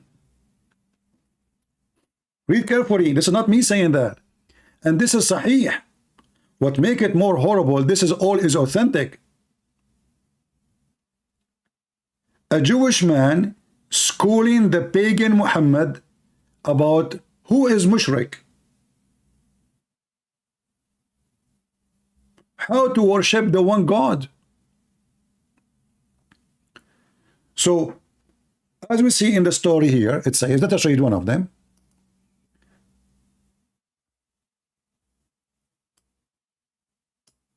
This is Sahih Muslim, sorry, Sunan al-Nasai, and let us show you the reference.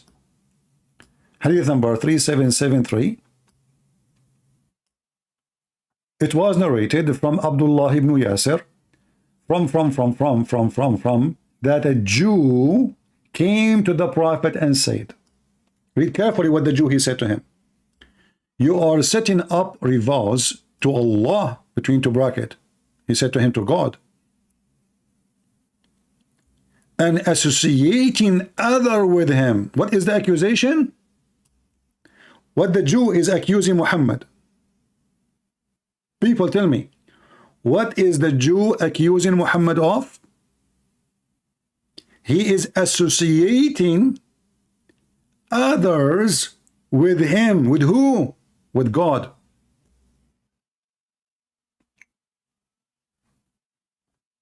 How? He said to him, you say whatever Allah wills, and you will. And you say by the Kaaba. Until that time, Muhammad, he is teaching his followers a wrong statement, which is shirk, which is pagan statement. A Jewish guy walked by, he said to him, Habibi Muhammad, Habibi, what's wrong with you, Habibi Muhammad? Habibi Muhammad, you are a mushrik, Habibi. You are pagan, Muhammad, Habibi. You stone, Habibi. You will notice that Muhammad, he did not argue with the Jew, says, no, you are wrong. Muhammad, he ordered his followers to do as the Jew he said.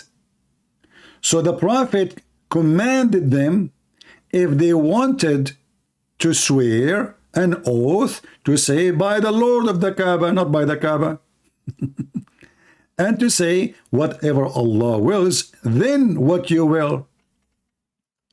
Here you ask yourself, well, where was the God of Muhammad all this time, did not correct him? A Jewish walking by, he is correcting the idiot Muhammad and teaching him about monotheism, and Muhammad he agree, and now he is teaching his followers to do as the Jews say. So Muhammad in the time of the Jews, in front of the Jews, he was nothing but a pagan person, and Muhammad could not deny it. Actually, Muhammad, he took the command from the Jew and ordering his followers to do as the Jews say. Any Muslim have a comment?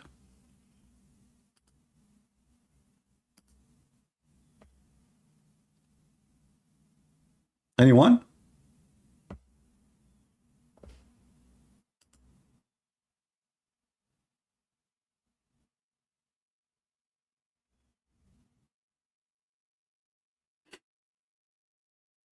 You know, imagine, the disciple of Jesus, they are teaching wrong, and then a Jew walk by and he teach them how to do things, and they agree that they are wrong, and yet they claim that they are sent by Jesus. Or imagine somebody claiming to be prophet of God, God he sent him, and then a little Jew, God knows who is he, is schooling a prophet of God, and the prophet, he took what he say for granted. And Muhammad, by the way, always he copied the Jews. As an example, once Muhammad was praying, Muhammad is mentally ill, actually. Look at this hadith here. Muhammad, he claimed that when he walked in the street, there's a rock. She said to him, Assalamu alaikum, Prophet. It happened all the time to Muhammad. Different hadith says that the trees, the stones, the rocks, when they see the Prophet of Allah, they say to him, Assalamu alaikum. But nobody heard it except him. If you look at this hadith, you will see Muhammad saying the following.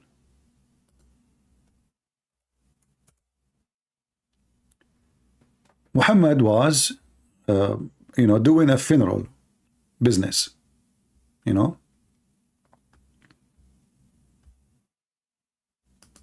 This one is Hassan. We will take the Hassan, which means good.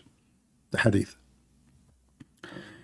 Excuse me. The Messenger of Allah used to stand up for a funeral, and the corpse was placed on the grave. A learned Jew, listen carefully. A learned Jew, a rabbi, once passed by and said, this is how we do it. The Jewish man, he agreed. This is how we do it. Look what Muhammad did. Muhammad, he ordered his followers right away, immediately, and he said, sit down, act differently. Like, what the heck? You ask yourself, what is the problem? It says in front of us, he used, which means God knows how many funerals Muhammad he did in the same method. A Jewish walking by, he says, this is how we do it. What the response of Muhammad? Sit down, act differently. Muhammad is terrified. He's making a poop in his panty. He got busted. Right away, he understand what the Jew he meant. You are copying us, you idiot. You think we do not know? So now Muhammad, because he have a needle in his bum, he felt right away the accusation, and he knew he's a fraud, because if this is how, if we ask the Muslims, Muhammad used to pray in certain way, standing when the corpse is put down in the grave. Who taught him that? If you say Allah, well, how he can change it? So what if the Jew, he said, this is how we do it? This is the most funny, stupid thing ever. So imagine I'm praying in certain way to Jesus, and then a Jew, he walk by, And he said to me, this is how we do it. So what's the problem? But because he knew he is a thief, he is copying from the Jews, immediately he changed the way he pray. And what is the excuse? Even he exposed himself more. He said, sit down, act differently from them. So what the point? We need to act differently.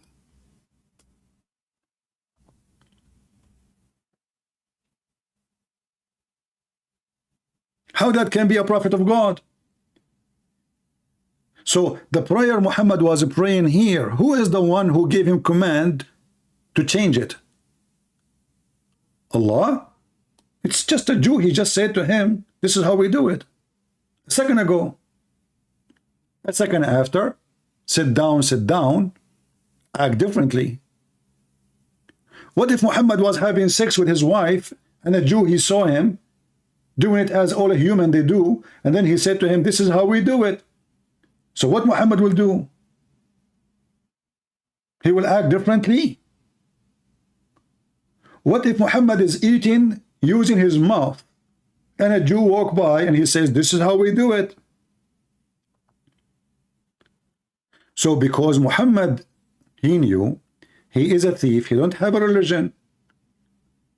This guy is copying from here, from there, from everywhere, and he is creating a new cult, mixed of many religion. And you know,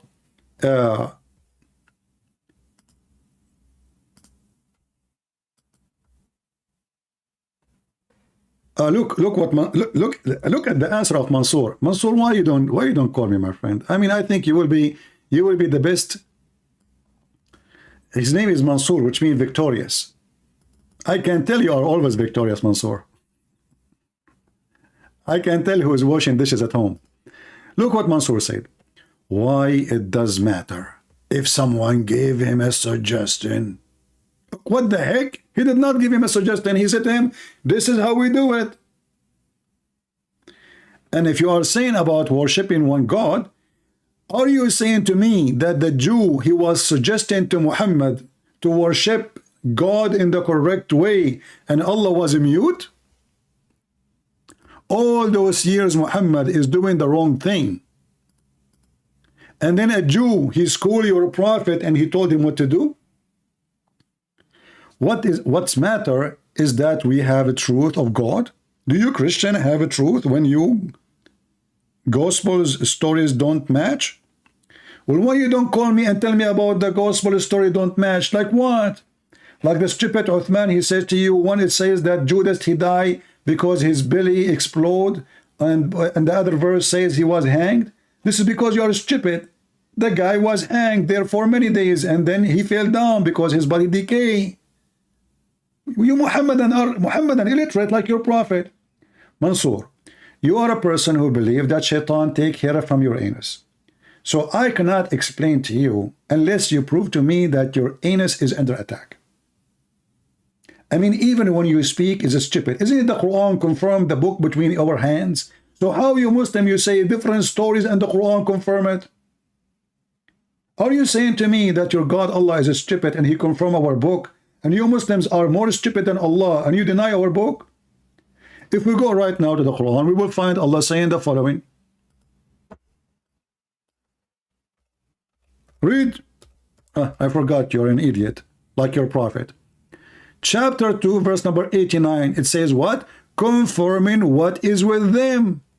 So how you say we have different account of the same story, but your God confirming what is with us? Are you going to say now, sit down, act differently?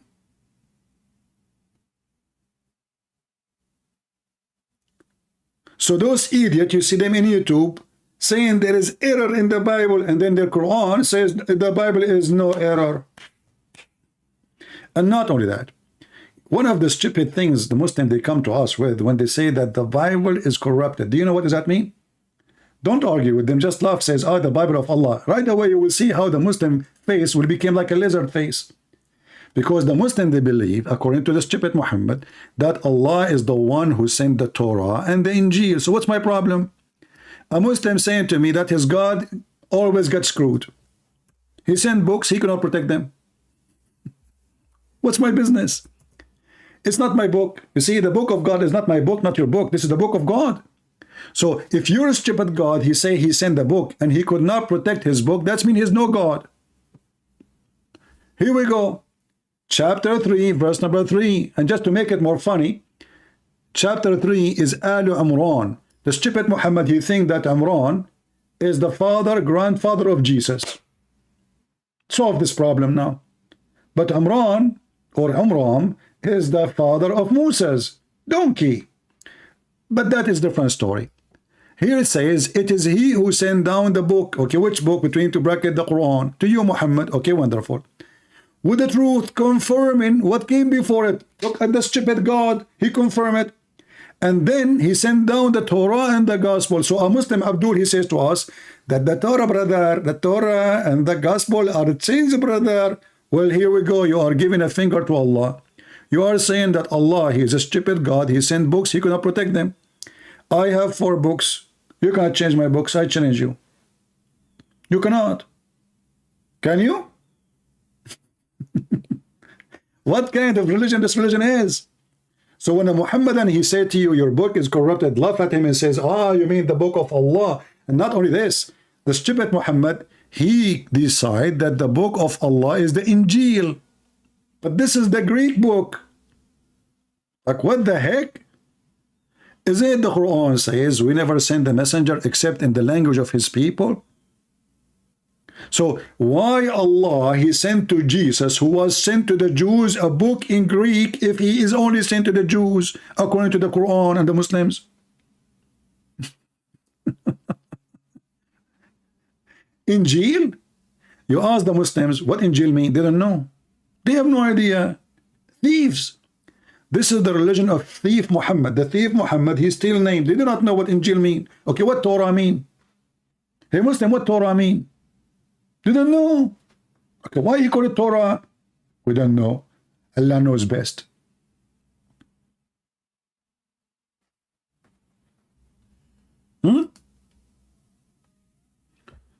Oh boy. Do we have any Muhammadan want to say anything?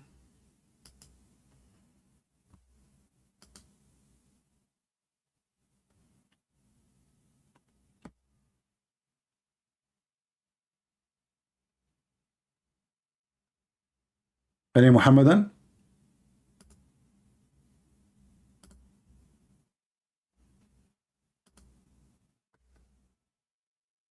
Any half Muhammadan? After we finish and we hang up, the Muslim, they will say, Christian Prince, we challenge you to debate us. Come to our channel. Go right now on your channel. Open your channel. Give me your Skype. I will call you. I mean, doesn't matter my channel, your channel. You are making excuse. You are a person whose diaper is full of poo-poo, and you think if you change location, the poo-poo is going to become a cake. It doesn't matter where you go. The poo-poo is a poo-poo. Sit down, act differently. The same as Mansoor. We say, Mansoor, shall we show you the tafsir? He says, not the bent. The bent, okay, the bent. I feel like I'm talking to grandma, and do you like to drink coffee now? Or depend, you know, let us wait. Oh, as long as we are talking about grandma, with my respect to all the grandma, I remember the one of amazing, you know, man, amazing chapters in the Quran.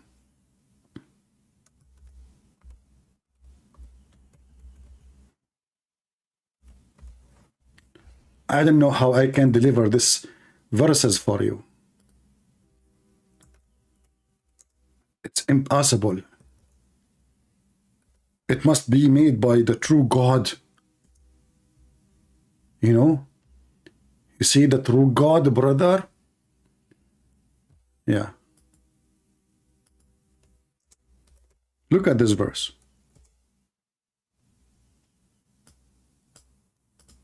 Chapter 66, verse number 3. I call it the chapter of the gossip. brother and sisters, let us introduce to you the gossip of Muhammad house. And remember, when the Prophet SAWS FM shortwave disclosed a matter of in confidence to one of his wives, Hafsa. So when she told it to other wife, Aisha, and Allah made it known to him, like what the heck, he informed part thereof and left a part. Like what? And then when he told her, Hafsa, thereof, she said, who told you this? He said, all knower, the all aware Allah. Like what the heck is that? And now I understand why nobody can make Quran like this Quran. So when the wife of Muhammad, Susu, she told Mumu, Mumu told Susa, Susa told he told Sisa, Sisa told Kaka, and Kaka told Mama, and Mama, she went to Dudu, and Dudu told Huhu, and Huhu come back to the Prophet, and the Prophet was inspired by Allah, and he told them some of the gossip, not all of it. What the heck is that?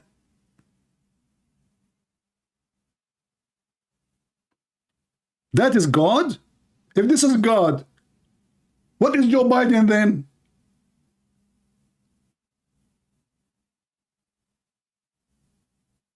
I mean, Biden, he make more sense.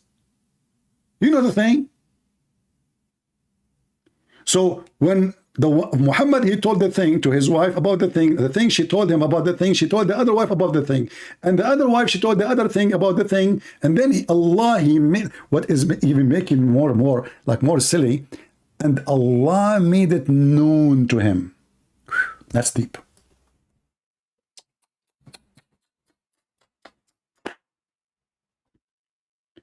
Oh boy. Who can make Quran like this Quran? Nobody. Nobody know, nobody know, nobody know, nobody. Allah made it known to him, brother. And all this story about Muhammad, he was having sex with the maid. He promised her, if you shut up your mouth, I will make your father the caliphate. After me.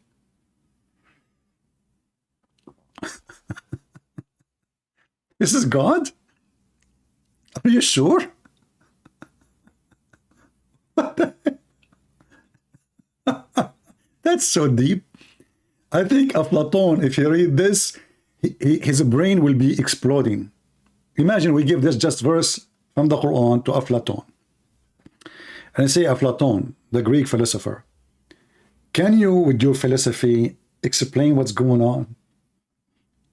Aflatun will say, don't let me involve with women gossip, please.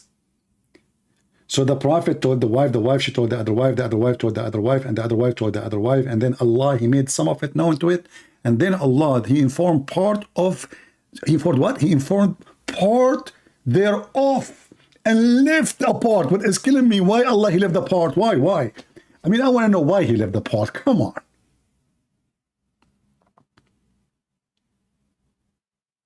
He left a part? Which part?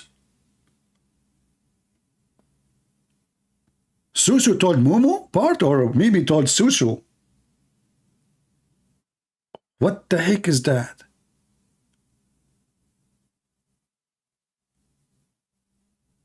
Who of you is here first time? If you are here first time, don't forget to subscribe.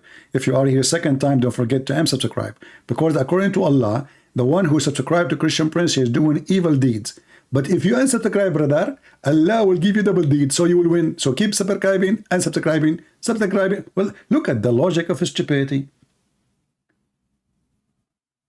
You rape a woman, and then you make a donation. Allah will give you double deed.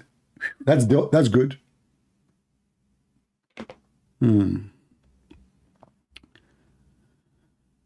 Oh boy.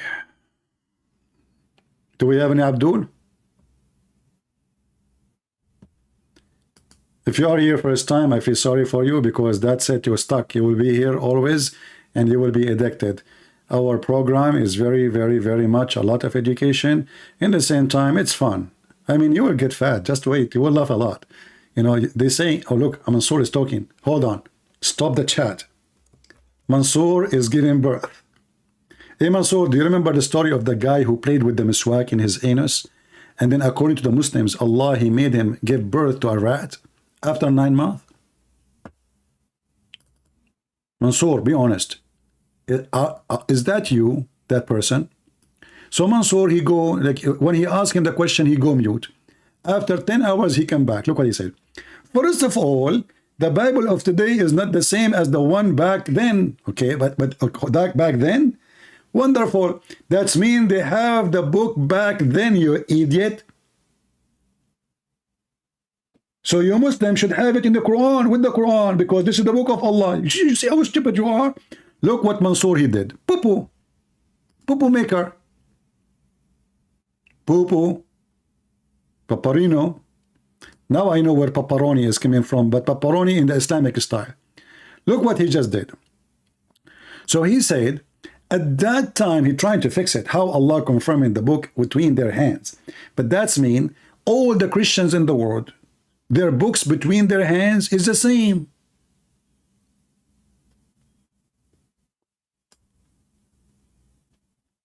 And all of us, we knew that this is 600 years after Jesus. And we have those copies all over. So you just condemn your prophet and you proved again that you are making poo-poo. Now, in the top of that, you did not solve the problem. If Allah is the one who sent the Bible and then the Bible been changed, that means Allah could not preserve the Bible even after Muhammad. That means Muhammad don't care. That means Muhammad is a false prophet, because shouldn't Muhammad, he preserved the book at that time, which you agreed that at that time, back then was good book? Shouldn't Muhammad have a copy and you Muslim keep it? This is why we say Muslims are priceless. You know, they put Mansoor brain in eBay and the auction was going crazy. Like there's a very famous philosopher, his name Gog and Magog. His brain was sold for $10. Very, very smart. And then Mansoor, his brain like 10 million, 20 million, 50 million. And I was wondering why in the world they are, you know, why the auction is going crazy in Mansoor brain. They say it because it's never been used. This is a brand new brain. It's Mansoor brain. Nice to meet you, Mansoor. You know, Mansoor, what if you call me and I will give you $10? What do you think?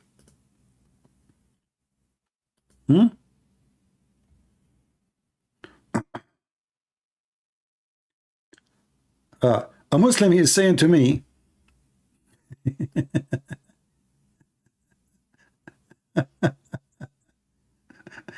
this is a Muhammadan saying to me, guys, look at this. Let me copy for you what this Abdul is saying.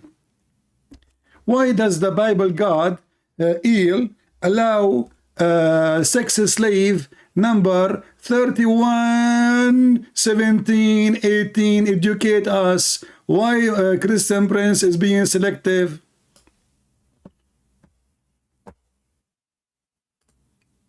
Potato.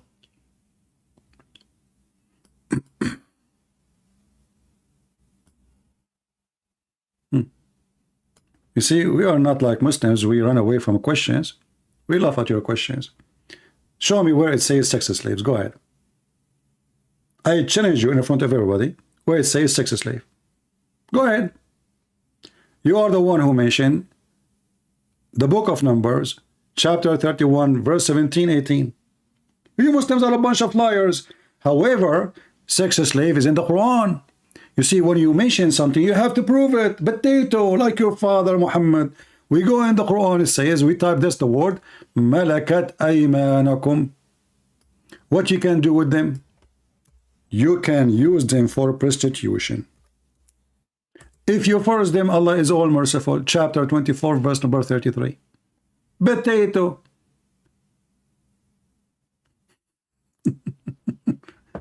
Let me call him. Maybe he's a man. Shall we?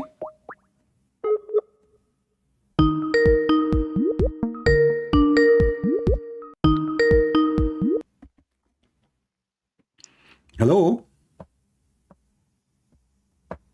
Hello? Yes. Yeah, go ahead. So you are against slavery, my friend? Yeah, of course I am. So the Quran approves slavery or not? Yeah, who told you I am a potato? Okay, So you what? assume, So right? you are against the Quran? Yeah. Oh, you are a Muslim against the Quran. No, I'm not a Muslim. Who told you I'm So Muslim? what is your religion? Does it matter to you? It matter because we are talking about religion. Why not? Do you have a secret religion? Yeah, let it be secret. So what is your religion, if you don't mind? It is a secret religion. Ah, it's a secret. Okay. Well, I'm going to have a secret conversation with you then. I don't have time for kids. You know, I said to myself, a Muslim taking my call, that is that's my lucky day. It turned to be the guy, he already left Islam. Potato. You see, if you go in the Old Testament, we are talking about people thousands and thousands of years ago. And we are talking about the nation themselves, they've been enslaved. Those people, they themselves been enslaving them. The nation of, actually even the story mentioned in the Quran. The Jews been enslaved. So when we talk about the rule of war, at that time, we are talking about they themselves, they were victims of slavery. Their enemy took their women, their children, even they took their Torah. They destroyed their towns and their cities. And the Jews, they practice eye for an eye. What you do to me, I do to you. So when you say, how come the Jews, they can't do that? The Jews did not take sex slaves. You're a liar. A Jewish man, if he want to have a woman, he have to marry her, and he cannot sell her. She's not for sale. There's two kinds of slavery in the Old Testament. There's a slavery of a person give himself as a slave, like I borrow money from you, and then I cannot pay you back. Then I offer my service for you for a maximum of 7 years. You cannot sell me, you cannot buy me, you cannot do anything. This is not for sale. And there's other form of slavery, which is from the war. Now, you can come with like different form of slavery, but we are talking about thousands of years ago, and those people, they are surviving. This is why if a person, he broke a tooth of his slave, he have to release him. He have to free him. If they capture women from the enemy, they force her to shave so the man will not be tempted by her beauty. And if he want to have her, he have to marry her, not to rape her. In the Quran, you can rape the women. You know, always when we understand things, you have to judge. I don't judge Muhammad because he have slaves. No. I judge Muhammad for he have evil intention of slavery. I can say the guy, he is born in a society, well, everybody have a slave. Abraham himself have a slave. Abraham himself have a slave. But he married her as a slave. And he have a child from her. Muhammad, he ordered his men to go and attack the neighbors just for the sake of a blondie woman. He said, attack the Roman so you can get the blondie girls.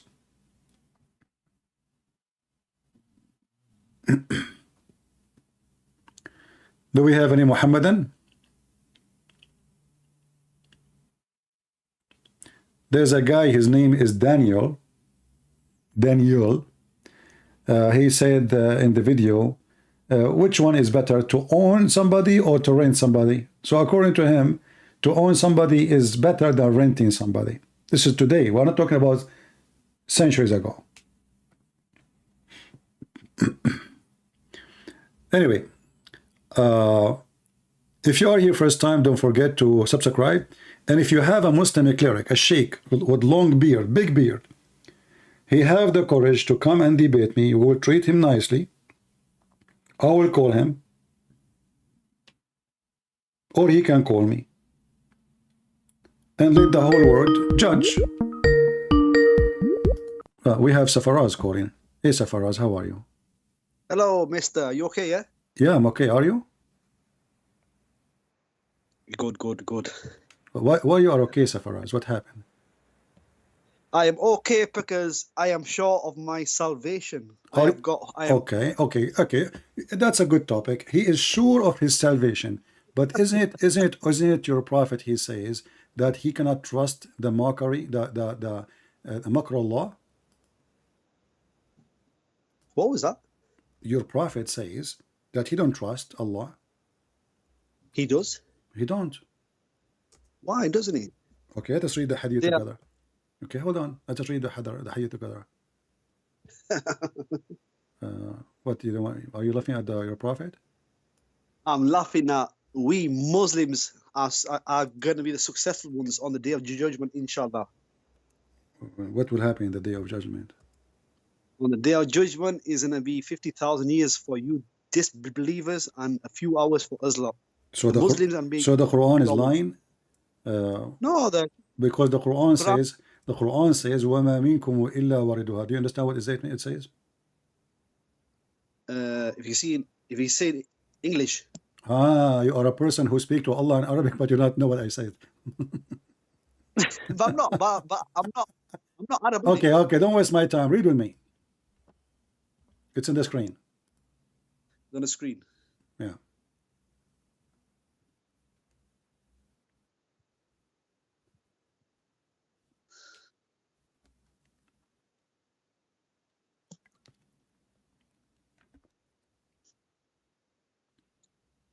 Hello.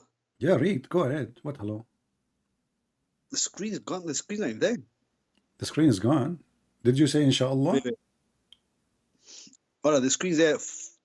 It says the messenger of Allah says, follow the right path of faith strictly and this the dead path, and keep in mind that none of you can achieve salvation through his good actions.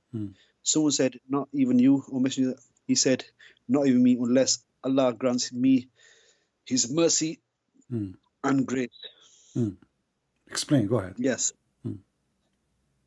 Yeah, because he's saying you have to be good people. You can't just think that you can't just think it's easy. You just go to heaven. You have to be good, and you have to be righteous. What do you mean, God? He just told you all your good work is useless. Your good deed. What is good deed? What is good deed in Islam? Go tell me. Good deeds is everything, like helping a poor. Is it praying to Allah is a good deed? Praying to Allah is a good deed, obviously. Okay. Yeah. Here we go. He just said to you that your prayer is a waste. Yeah, cough more. Yeah. No, I've always got a cough. You just say the prayer is a good deed, right? So your action, all of it is false. You pray, you fast Ramadan, you go to jihad, you hate the Christian, you want to kill them, you want to kill the Jews, you want to kill the Hindus. All the good action according to Islam is a waste of time, because it's not you. It's about it's up to Allah. If He like, there's no grant. You said to me when you called me that we are granted to go to heaven. Did you say that? Yes, I did. Okay, but here it says no. Why you said to me you are granted to go to heaven? Why you said to me that? Because I've got a hadith that says whoever believes in Mohammed and Jesus, they will go to heaven. So okay. So your prophet here is lying in different hadith. This is a contradiction. I can show you the Quran says that those who do good deeds, for them there is heaven, there is rivers, right? In the Quran. Yes. Okay. So is here your prophet himself contradicting himself in the Quran? Which hadith is it? What's the name of this hadith? This is Da'if hadith. Is it Da'if? Yeah, it says here, written by Trump, may Allah bless him. Listen, I've got hadith that says... Hold on. Why you are laughing? So you Muslims, you read hadith in the screen, and you are telling me which hadith is that? You read it. You tell me. I don't know. I'm opening your website. How we know who wrote it? Maybe Trump, because you Muslims, you have books. Nobody knows. Do you have the book of Sahih Muslim? You don't. Do you have the book of Al-Bukhari? You don't. So how you call this hadith Bukhari book? Listen, listen. I'm asking you. Do you have Al-Bukhari book? At home, no. But No, I'm not asking you at home. Don't be an idiot now. I'm asking you. Do you Muslim, all of you in the world, do you have Yeah, the book of Al-Bukhari? Yes. No, you don't. Nobody have it. What do you mean they don't have it? Nobody have it. There's no such a book. See, the Bukhari's all over the world. It's There's everywhere. no Bukhari. The book you have right now is according to somebody claimed that he was a student of Al-Bukhari. But nobody have Al-Bukhari and nobody have Muslim. Come on, they've got the chains. They've got I'm the not, chains. come on, don't tell me, come on, challenge me. Here we go. Go and find me the book of Al-Bukhari, where we can find it. Are the shops? You go to a shop and No, this buy is not one. his book. This is not his book. I just got told evidence. you. I just told you this is not his book. The guy Al-Bukhari never wrote a book. You Muslims don't have his book. Okay, if you have it, show it to me. This is the book you have. The book you have, according to Al-Bukhari, Muslim memorized. No, you don't have a book of Al-Bukhari. They've compiled his work. They've compiled his work. Okay, thank you. So you don't have his book. But they've compiled his work. Obviously, No, his no, book, okay. So you are saying to me, a bunch of Abdul, they gather in the speaker corner. I says that I heard from Mimi, from Susu, from Dudu, from Tutu, from Kuku, from Trump, that he said that Al-Bukhari said. Yes, but they got evidence for it. They got evidence. They got the. Okay. chain of Listen. narration. You know, Safras, you are a special person. Honestly, you are really special. Let me show you something. Do you Muslims follow Muhammad command? Yes, we do. So is Al-Bukhari something important to have? If it's a Sahih, yes. If it's a Hadith, It's important to have. Okay. So you're a prophet, he said.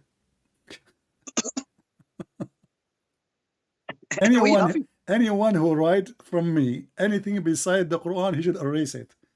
Explain to me how we can solve this problem. You just said to me it's very important to have the Hadith of Al-Bukhari. If you what? Repeat that again. Repeat again. Cough.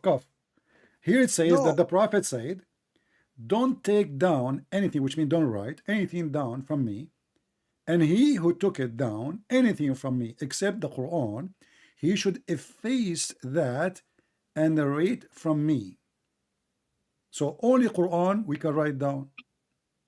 Do not take down anything from me, and he took down anything from me, except the Quran. He should see the narrate for me. There is no harm in it, and he who attribute any falsehood to me, and he should not efface. How smart you Muslims are. Do not take down anything from me, and he took down it from me, except the Quran. He should efface it and narrate from me. A great example of stupidity. Your prophet just told you don't write hadith, and then you said the prophet said don't write hadith. But isn't this is hadith itself? I mean, the guy, he just told you don't write anything I say except the Quran, and then you Muslim, you write hundreds of books about the hadith, yet the prophet said don't write. And not only that, would make it more stupid. I mean, they are writing what he just said about not to write. He told you don't write what I say. But it says there there is no harm in it. What do you mean no harm? It says efface it. It says efface it. Yeah, but so why did it say for there No, is no speak harm? about me, but don't write down about me. Speak about me, no problem. Hadithu anni. He didn't say write there's about harm. me. No, but he's saying you can write, but he says don't attribute any. No. He says don't write. Read carefully. Abdul, listen. Don't take down anything from me. And then he who took it down, anything from me except the Quran, he should efface. What efface mean?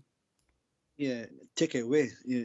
Erase, right? Erase, efface. It must be written, something written. Huh? You should face it. Yeah. Yeah, And so then- all your history about your prophet is a fraud. He should efface that and narrate from me. But he says he should efface that and narrate from me. What do you mean narrate from me? He says there. No, he you should- see, narrate. This is stupid translation. It says here, ومن كتب عني غير القرآن فليمحوه وحدثوا عني ولا حرج. حدثوا عني, not narrate from me. حدثوا عني, speak about me, and don't worry. Speak about me. حدثوا. You can take Abdul. You can copy right now. Huh? We can copy this and we can take it to Google Translation. وَحَدِّثُوا عَنِّي وَلَا حَرَجْ. Okay, what about you call your sheikh who speak Arabic to join us right now? Safras. Which sheikhs, man? No sheikhs available. What do you mean? What do you mean, sheikh? What they are doing? What they are doing? Eating hummus? Why each time I talk to you, you don't have any sheikh available? Because I don't need those sheikhs. I don't need those sheikhs with okay, but you don't understand what it says. You say to me, it says narrate. How he says, don't write down what I say, and then here it says, and narrate from me, which mean report about me. About me, speak about me. Hadithu anni. Hadithu. You know what hadith mean? Hadithu. Hadith, yeah. Talk about me, but don't write anything down about me. Only Quran. Except the Quran, he should have faced that and narrate for me, and there is no harm and here which will be false to me. Well, it's happened, innit? They've actually wrote. Okay, hold on. So now, should we write about Muhammad? Should we write the hadith or not? Well, if he said don't write, then no. So why are you Muslim writing it? I never. What do you mean you never? Abdul, what's wrong with you? A second ago I asked you, is it important to have Al-Bukhari? You said yes, it's very important. Well, these people who wrote it, they've wrote it years after him, long time after him. I don't know what's happened. So you know, but the main thing is you asked me about salvation. Okay. Yeah. So explain the Quran to me. Okay, how the Quran says, وَمَا مِنْكُمُ إِلَّا وَرَدُهَا. Not a single one of you, but he will enter hell. No, it says go over hell. That means over If you can show me where it says go over it, I will shave my 20-foot beard. What's that verse called? What's that verse called again? You say you can go over the hell. So you are answering me, but you don't even what the verse mean. You do not know what verse we're talking about. And listen. You see how the Muslim they act? You gave me the correct answer supposedly, but you don't even know what verse I'm talking about. But the main thing is you see why Muslims what you do? Read with me. Let me show it. Chapter 19, verse number 71. وَمَا مِنْكُمُ إِلَّا وَارِدُهَا. Not a single one of you, but he will enter hell.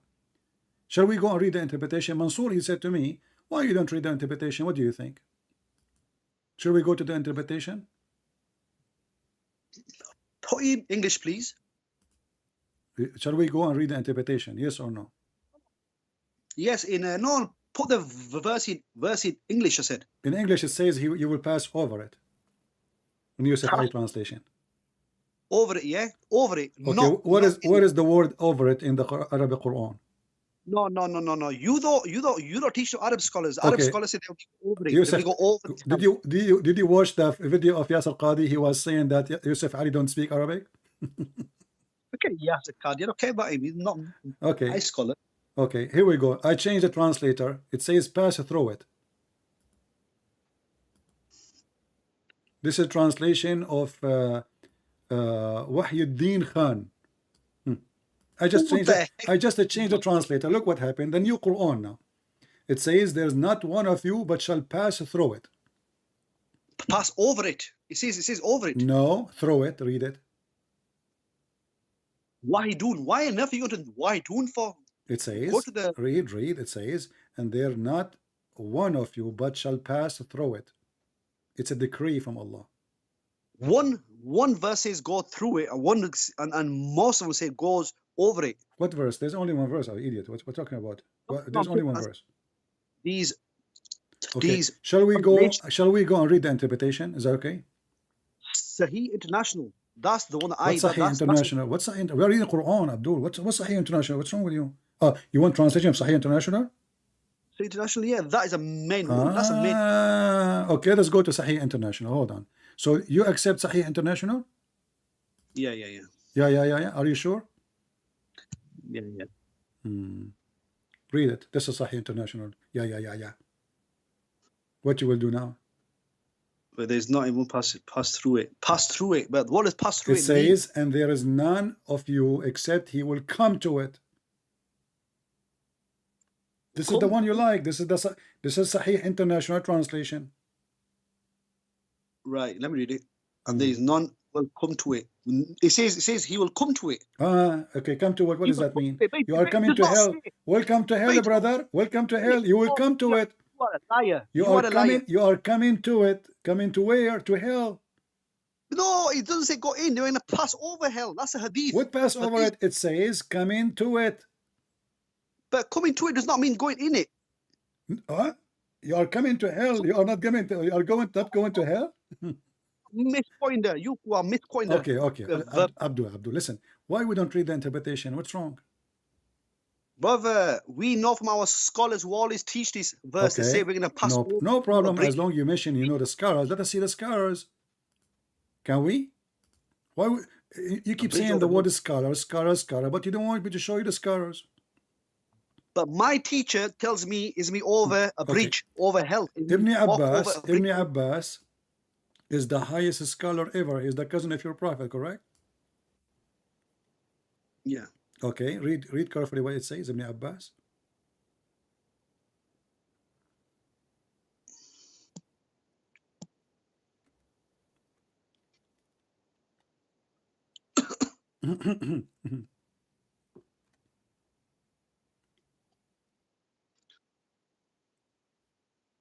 Why always read?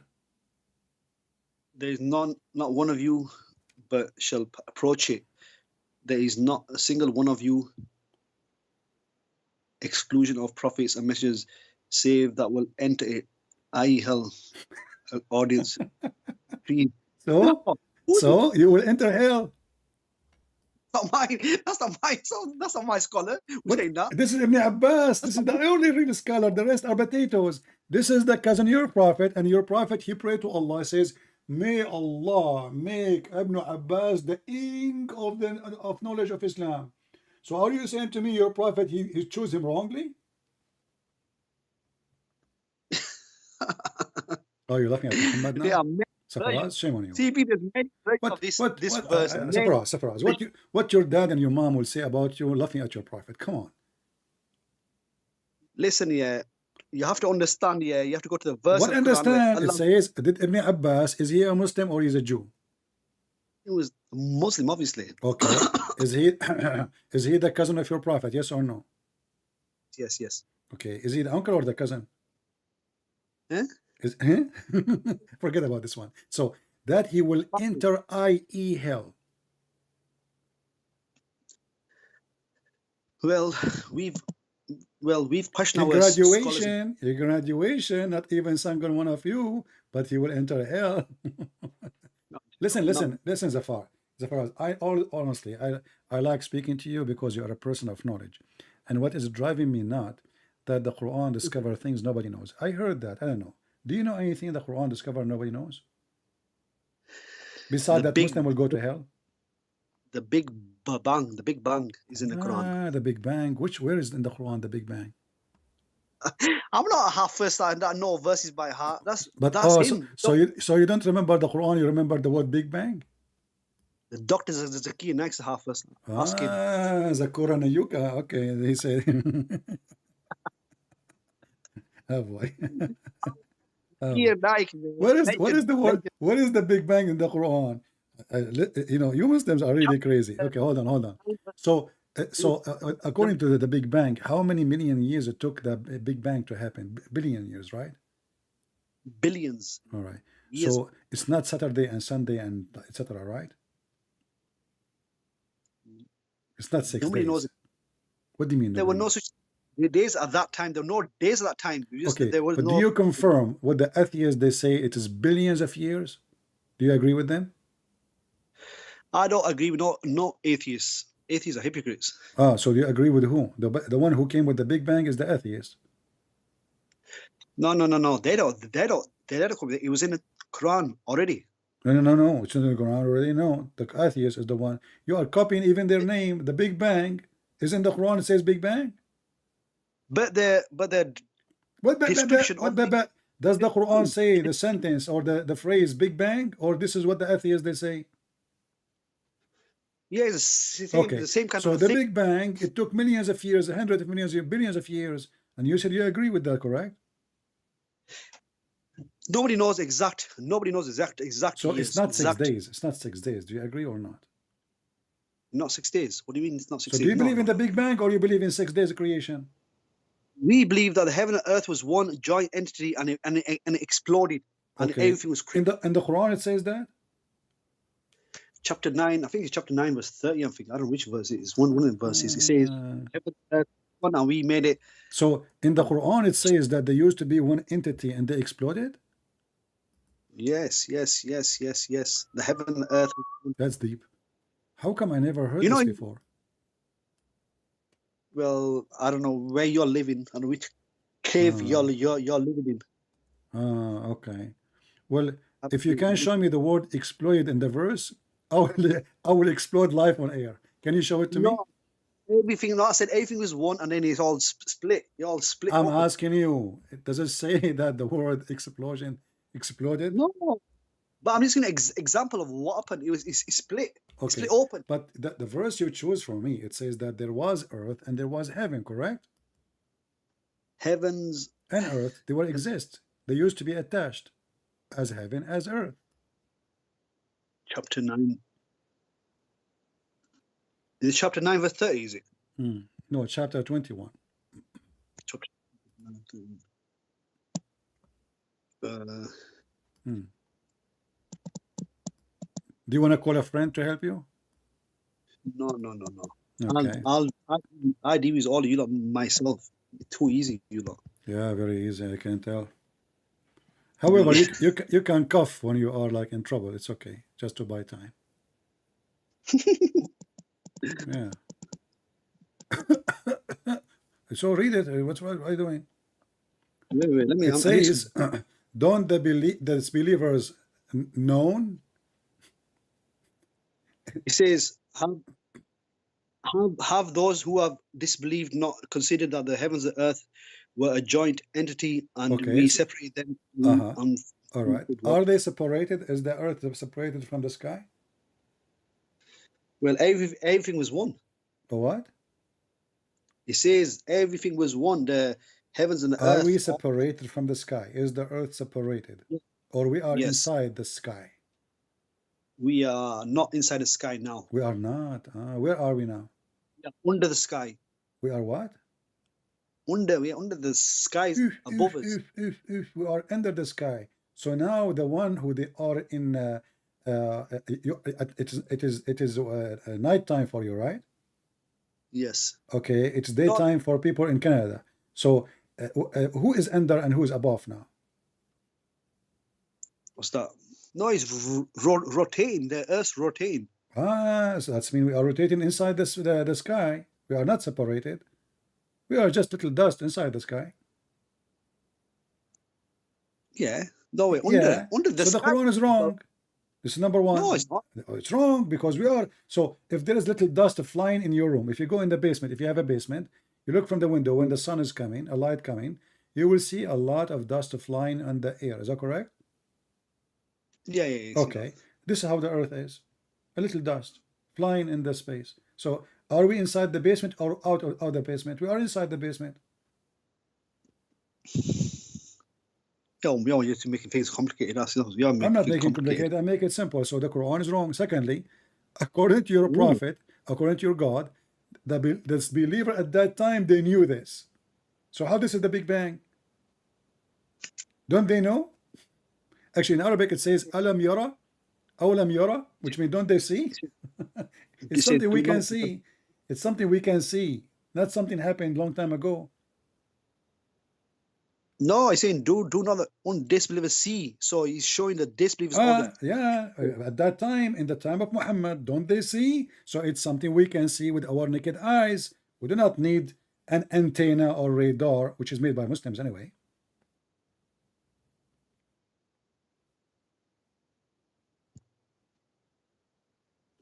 Which one Allah created first, Safras? The earth or the heaven?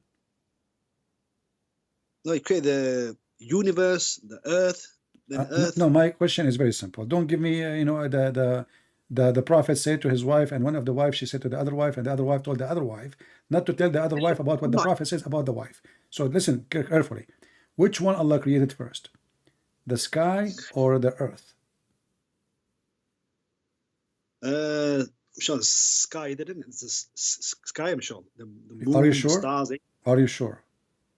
Brother, I'm not expert on this kind of stuff, the earth and the skies and stuff. Even if this one you need to be expert in it. You're expert in what? Do you change all your car by yourself, or what do you do? You're expert in nothing. So why you call me? Each time you call me, you say to me, I am not expert. And you know, you want to talk to me about salvation. You're not even your God. Okay, hold on. I'm not going to ask you. I'm not going to ask you a question about science. I will ask you something very simple. Allah have 5 fingers. Why?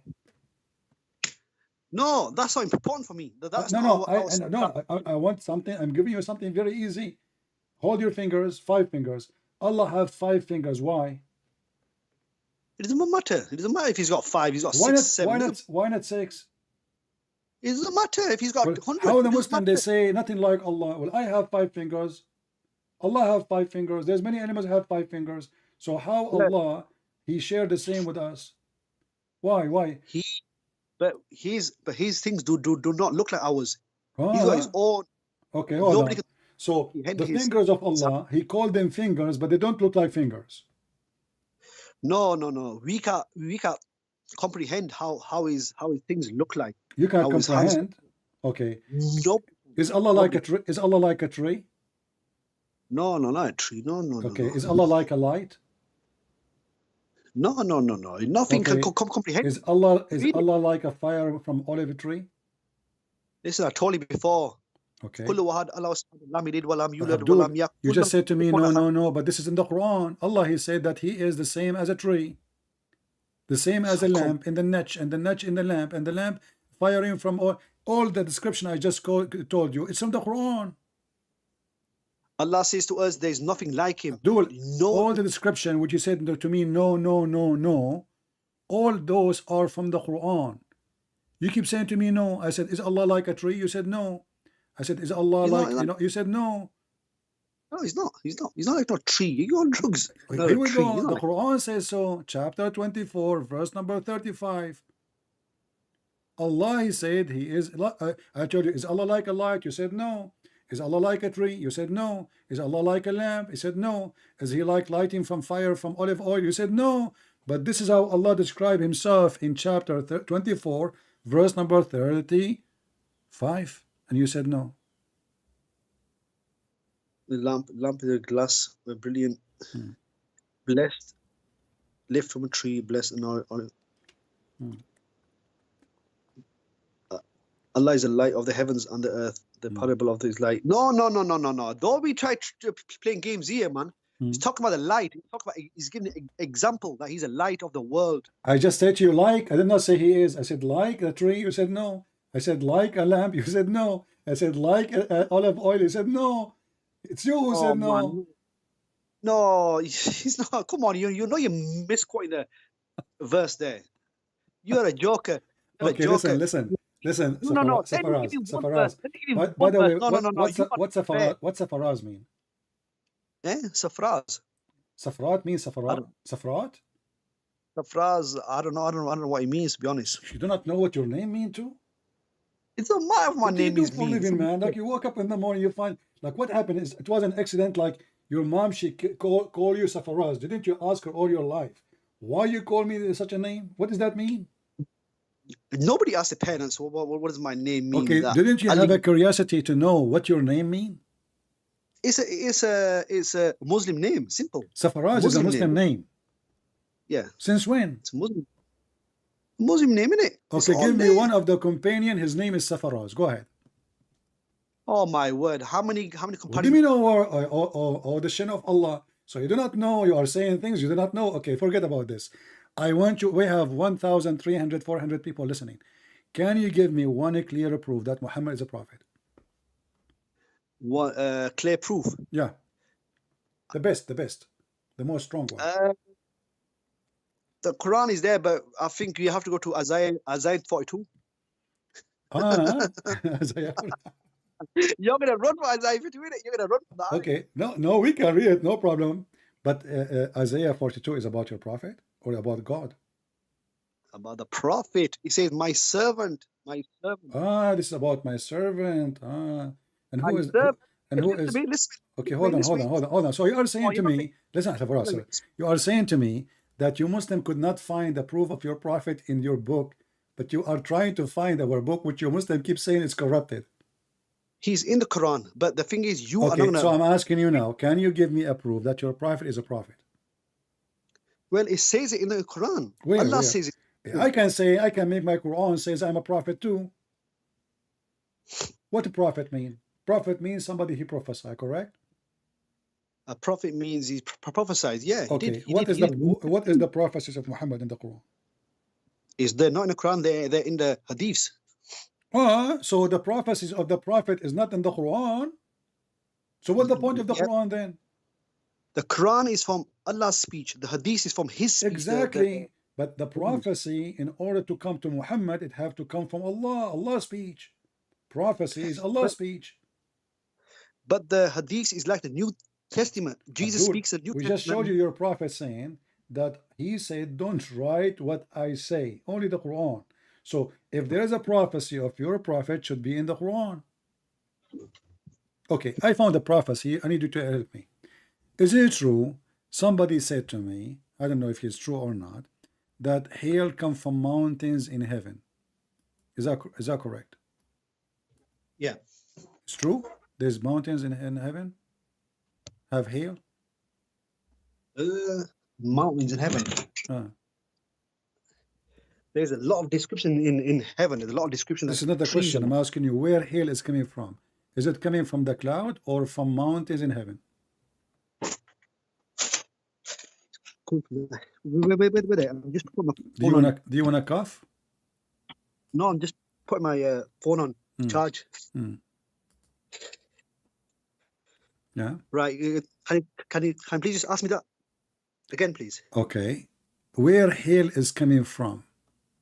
Hell. Is it coming from mountains in heaven or from the cloud? Hell, he said. Hail, like ice. Hail. Oh, hail. Uh-huh. It comes from the sky, I'm showing it. That's deep. Okay. I know from the sky. This is not the question. The question is it coming from mountains in the sky and Allah break it pieces and throw it at us? Or it happened between the cloud because of cold What's air? that got to do with Isaiah 42? Huh? What is this got to do with Isaiah? You've changed subject. I told you Isaiah 42. This is our book, not your book. I said, prove to me that Muhammad is a prophet in the Quran. So a prophet, listen, a prophet, he says things is true. Is that correct? Of course he does. Okay, but your prophet is a potato. Here we go, chapter 24, verse number 43. He claimed that Allah, he sent the hail from mountains in heaven. He break it pieces and he throw it at the one he don't like. Ouch, I just got one hail in my head. Safras, your prophet is a potato. How in the world he say such a statement? Hail is coming from mountains in heaven, and Allah he break it pieces and he throw it at the one he don't like. And he sends down from the sky hail like mountains in heaven's mountains and hills from where he sends down hail and strike them adverts from hails. No. This hail is not the ice. This is the hail. What is that? What is that? Rocks. It's rock. It says hail. No, the hail means hails of rocks. Stones from the okay, what interpretation says that? You are a deceiver. You're a big deceiver. What interpretation says that, Safras? Everybody is laughing at you. Give me the name. Do Ibn Kathir agree with you? Do Ibn Kathir agree with you? Huh? Again, Ibn Kathir, the hail does not just mean ice. Is Al-Qurtubi agree with you? Who is the one agree with you? All of them, they say this is hail. What translation you want? What translation you want? You said to me you want Sahih International, right? Let's go to Sahih International. I mean, it's in Arabic, it's so clear. It is hail coming from mountains from heaven. So what we will do now? Hail and mountains. Look at the false translation here. Let us go to the interpretation so we can laugh together. What is this going to do with Well, if your prophet is a prophet, he will not make poo-poo like this. This is big poo-poo. This is a huge poo-poo. This is remind me of Ibn Battuta, the Muslim historian who traveled around the world, and he discovered an island have only women, and all of them they have 3 boobs. How many boobs you have? Only Muslim discover island have women have 3 boobs. Only Muslims can do that. Read carefully. This is Ibn Abbas tafsir. This is the official government website of the King of Jordan, very Islamic website, and this is your best scholar. It says that Allah he sent down from the heaven mountain wherein with hail to punish. So where is the hail coming from? Coming from mountains in heaven. This is Ibn Abbas. We change, we can go to Al-Jalalain. Are you laughing at your prophet or what? No, bring down I clouds. know, I heard you laughing. I don't know. Between the clouds, mountains were hail. He says, Here and we with go. hail He sent down from the heaven out of mountain. Read it. This is Al-Jalalain. Let us show the whole screen. This In is the heavens. this is Al-Jalalain. He sent down from the heaven out of mountains min jibalin hail. So your prophet discovered amazing discovery, which nobody can really come with that. I mean, even Biden did not do that. So there's hail. Where did you watch the movie called Avatar? No, You should watch it. I think your prophet he was watching that video. So according to your prophet, there's a flying mountains. All of them they are ice mountains, and Allah he break it pieces, and he throw ice on us. How the prophet discovered this? What do you think? Isn't this amazing? He sends down from the heavens out of mountains, Jibalin mean next to that. Heaven, out of the mountains. These translations, honestly, there's so many translations. Ah, you Muslim have many lies, you mean? So you Muslim, you lie to each other in the translation, right? I agree. Never trust a Muslim translation, they lie. But you ask me, yeah, you ask me which Safras, call me tomorrow. It's okay. You know, no, see, your time is up. Come on.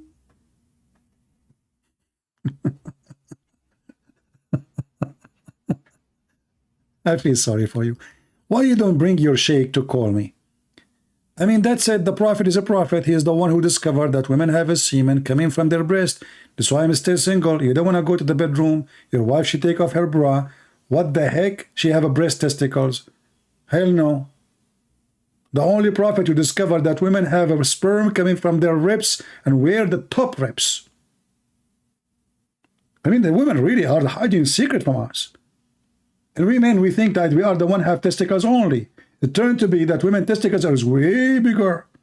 And not only that, they do plastic surgery for them too. And they make them bigger and bigger and bigger to the point they can smash a concrete with it. Did you see the bodyguard of Al-Qaddafi? She had big, huge boobs, man.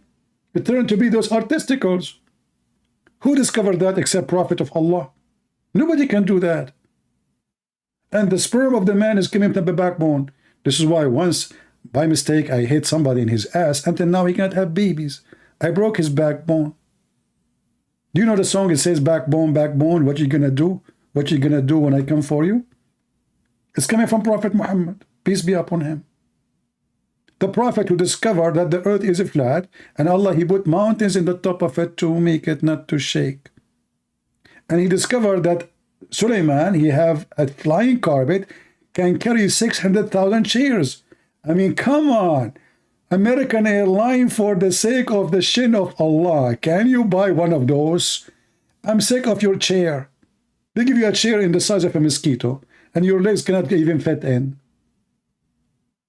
600,000 chairs in the top of a flying carpet of Suleiman. This is not fair. I mean, give us a part of it. The whole world will fly. I'm sure many of you is convinced that the Prophet of Allah is true prophet. If you did not subscribe yet, please subscribe for the sake of Safras, because Safras now will be upset if you don't subscribe. Safras, yeah, okay. Safras saying, if you subscribe to Christian Prince, Allah will give you endless private part. I mean, Safras, how in the world do Muslim believe that your penis will be endless? How you can even walk with it? Are you going to walk backward? I mean, it's impossible to walk with such a penis. Do you think maybe you will put it in tires, like, you know, like, I don't know, caravan or something? Endless private part. What endless mean? You will hit the eye of Allah with it? You receive a phone call from the Chinese. What the heck? Let me ask my cousin Bruce to translate. Hey, Bruce. Bruce. By the way, Bruce Lee, his name Bruce Lee, because I had a fight with him and I made a lot of bruise on him. And since when did we call him Bruce Lee? You know, his originally is Lee, but we have a bruise on him now. So, and he became a Muslim, by the way. After he died, became a Muslim. True story. So Bruce Lee, what okay. So Bruce Lee is saying that the police of China is calling Safras, saying, move your penis. It's a blocking the highway and the train. One Muslim penis can cause a chaos in the universe. Endless penis. And not only that, Muhammad, to make it fit, he says, and a vagina fit for that. So you can imagine how the vagina will be endless. That means the women, she have to be endless wide. Depth.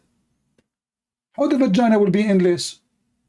I understand the penis going endless, but the vagina is fit for that? How? It is miracle. Prophet of Allah, he is the true prophet, and I invite you all to convert to Islam so you can, if you don't convert to Islam, I will do to you what I did to Bruce Lee. Bruise, brother, a lot of a bruise.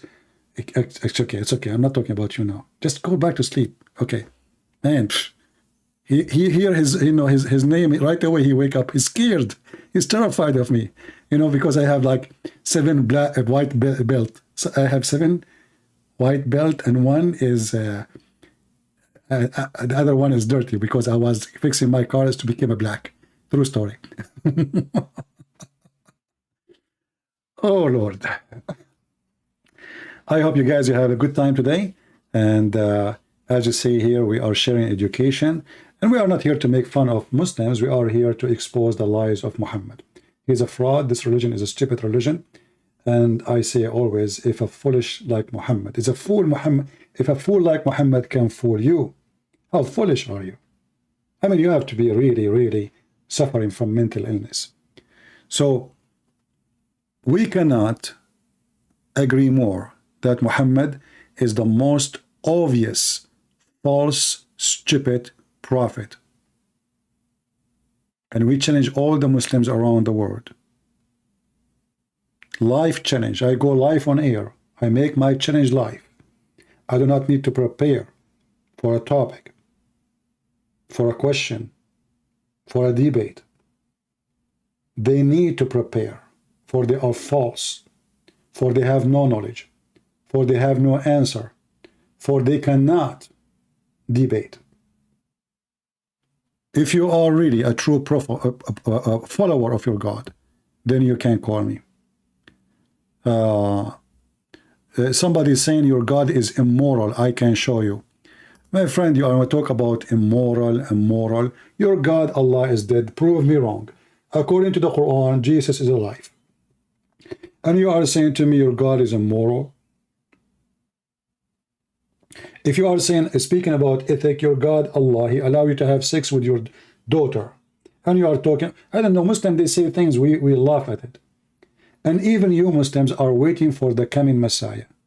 It's amazing. We are debating about how idiot Muhammad is, yet we and the Muslims are waiting for the coming Messiah. Isn't it amazing his name? Isn't it amazing his glory, that even the devil could not deny him? And he have to admit that the Messiah is the one who will save the world. When the Messiah come at the end of the time, he will do what? He will do what no one can do. Even Muhammad, he could not deny that the one who will be victorious is the one who come at the end. Muhammad is a person, he knew he's a fraud. He knew he's a liar. and yet he have to use the powerful name of the Messiah so he can deceive. This is why the Bible says, be aware of false teachers who come to you in a clothes of a sheep. But Muhammad, he come in a clothes of a wolf. At least in the beginning he looked like a sheep. But then he took off his clothes and he showed his real nature. He is a wolf. He is an evil. He is the devil. And actually I believe that the devil was learning from him how to be evil. I hope today we learned a lot of things. And this is your brother Christian Prince was serving you for today humbly. And I hope that we learn what is enough to prove to our families, to our friends, that Islam is a scam. And if all what we showed you live on air from their books is not enough for you to prove what Islam is, I believe nothing can prove it to you, because you decide to become blind. And how the blind can lead the blind. And the only one who can heal the blind is Jesus. So we pray to the Lord to open the eyes of the Muslims, to show them the truth, and the truth will set them free. That is the word of my Lord, and him we obey. Thank you, God bless you, and see you soon again. Take care.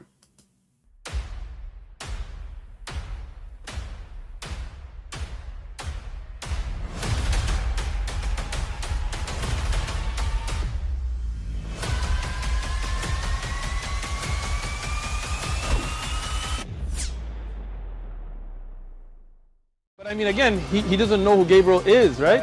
Because he didn't come from an Abrahamic faith. The people of Mecca were pagan. Quran is mentioned, if this book was from other than God, they would have found in it many contradictions. If a book is without contradictions, that has no bearing on whether it comes from God or not. I've had phone books that are inerrant, but I certainly don't think God gave them. That we believe without understanding.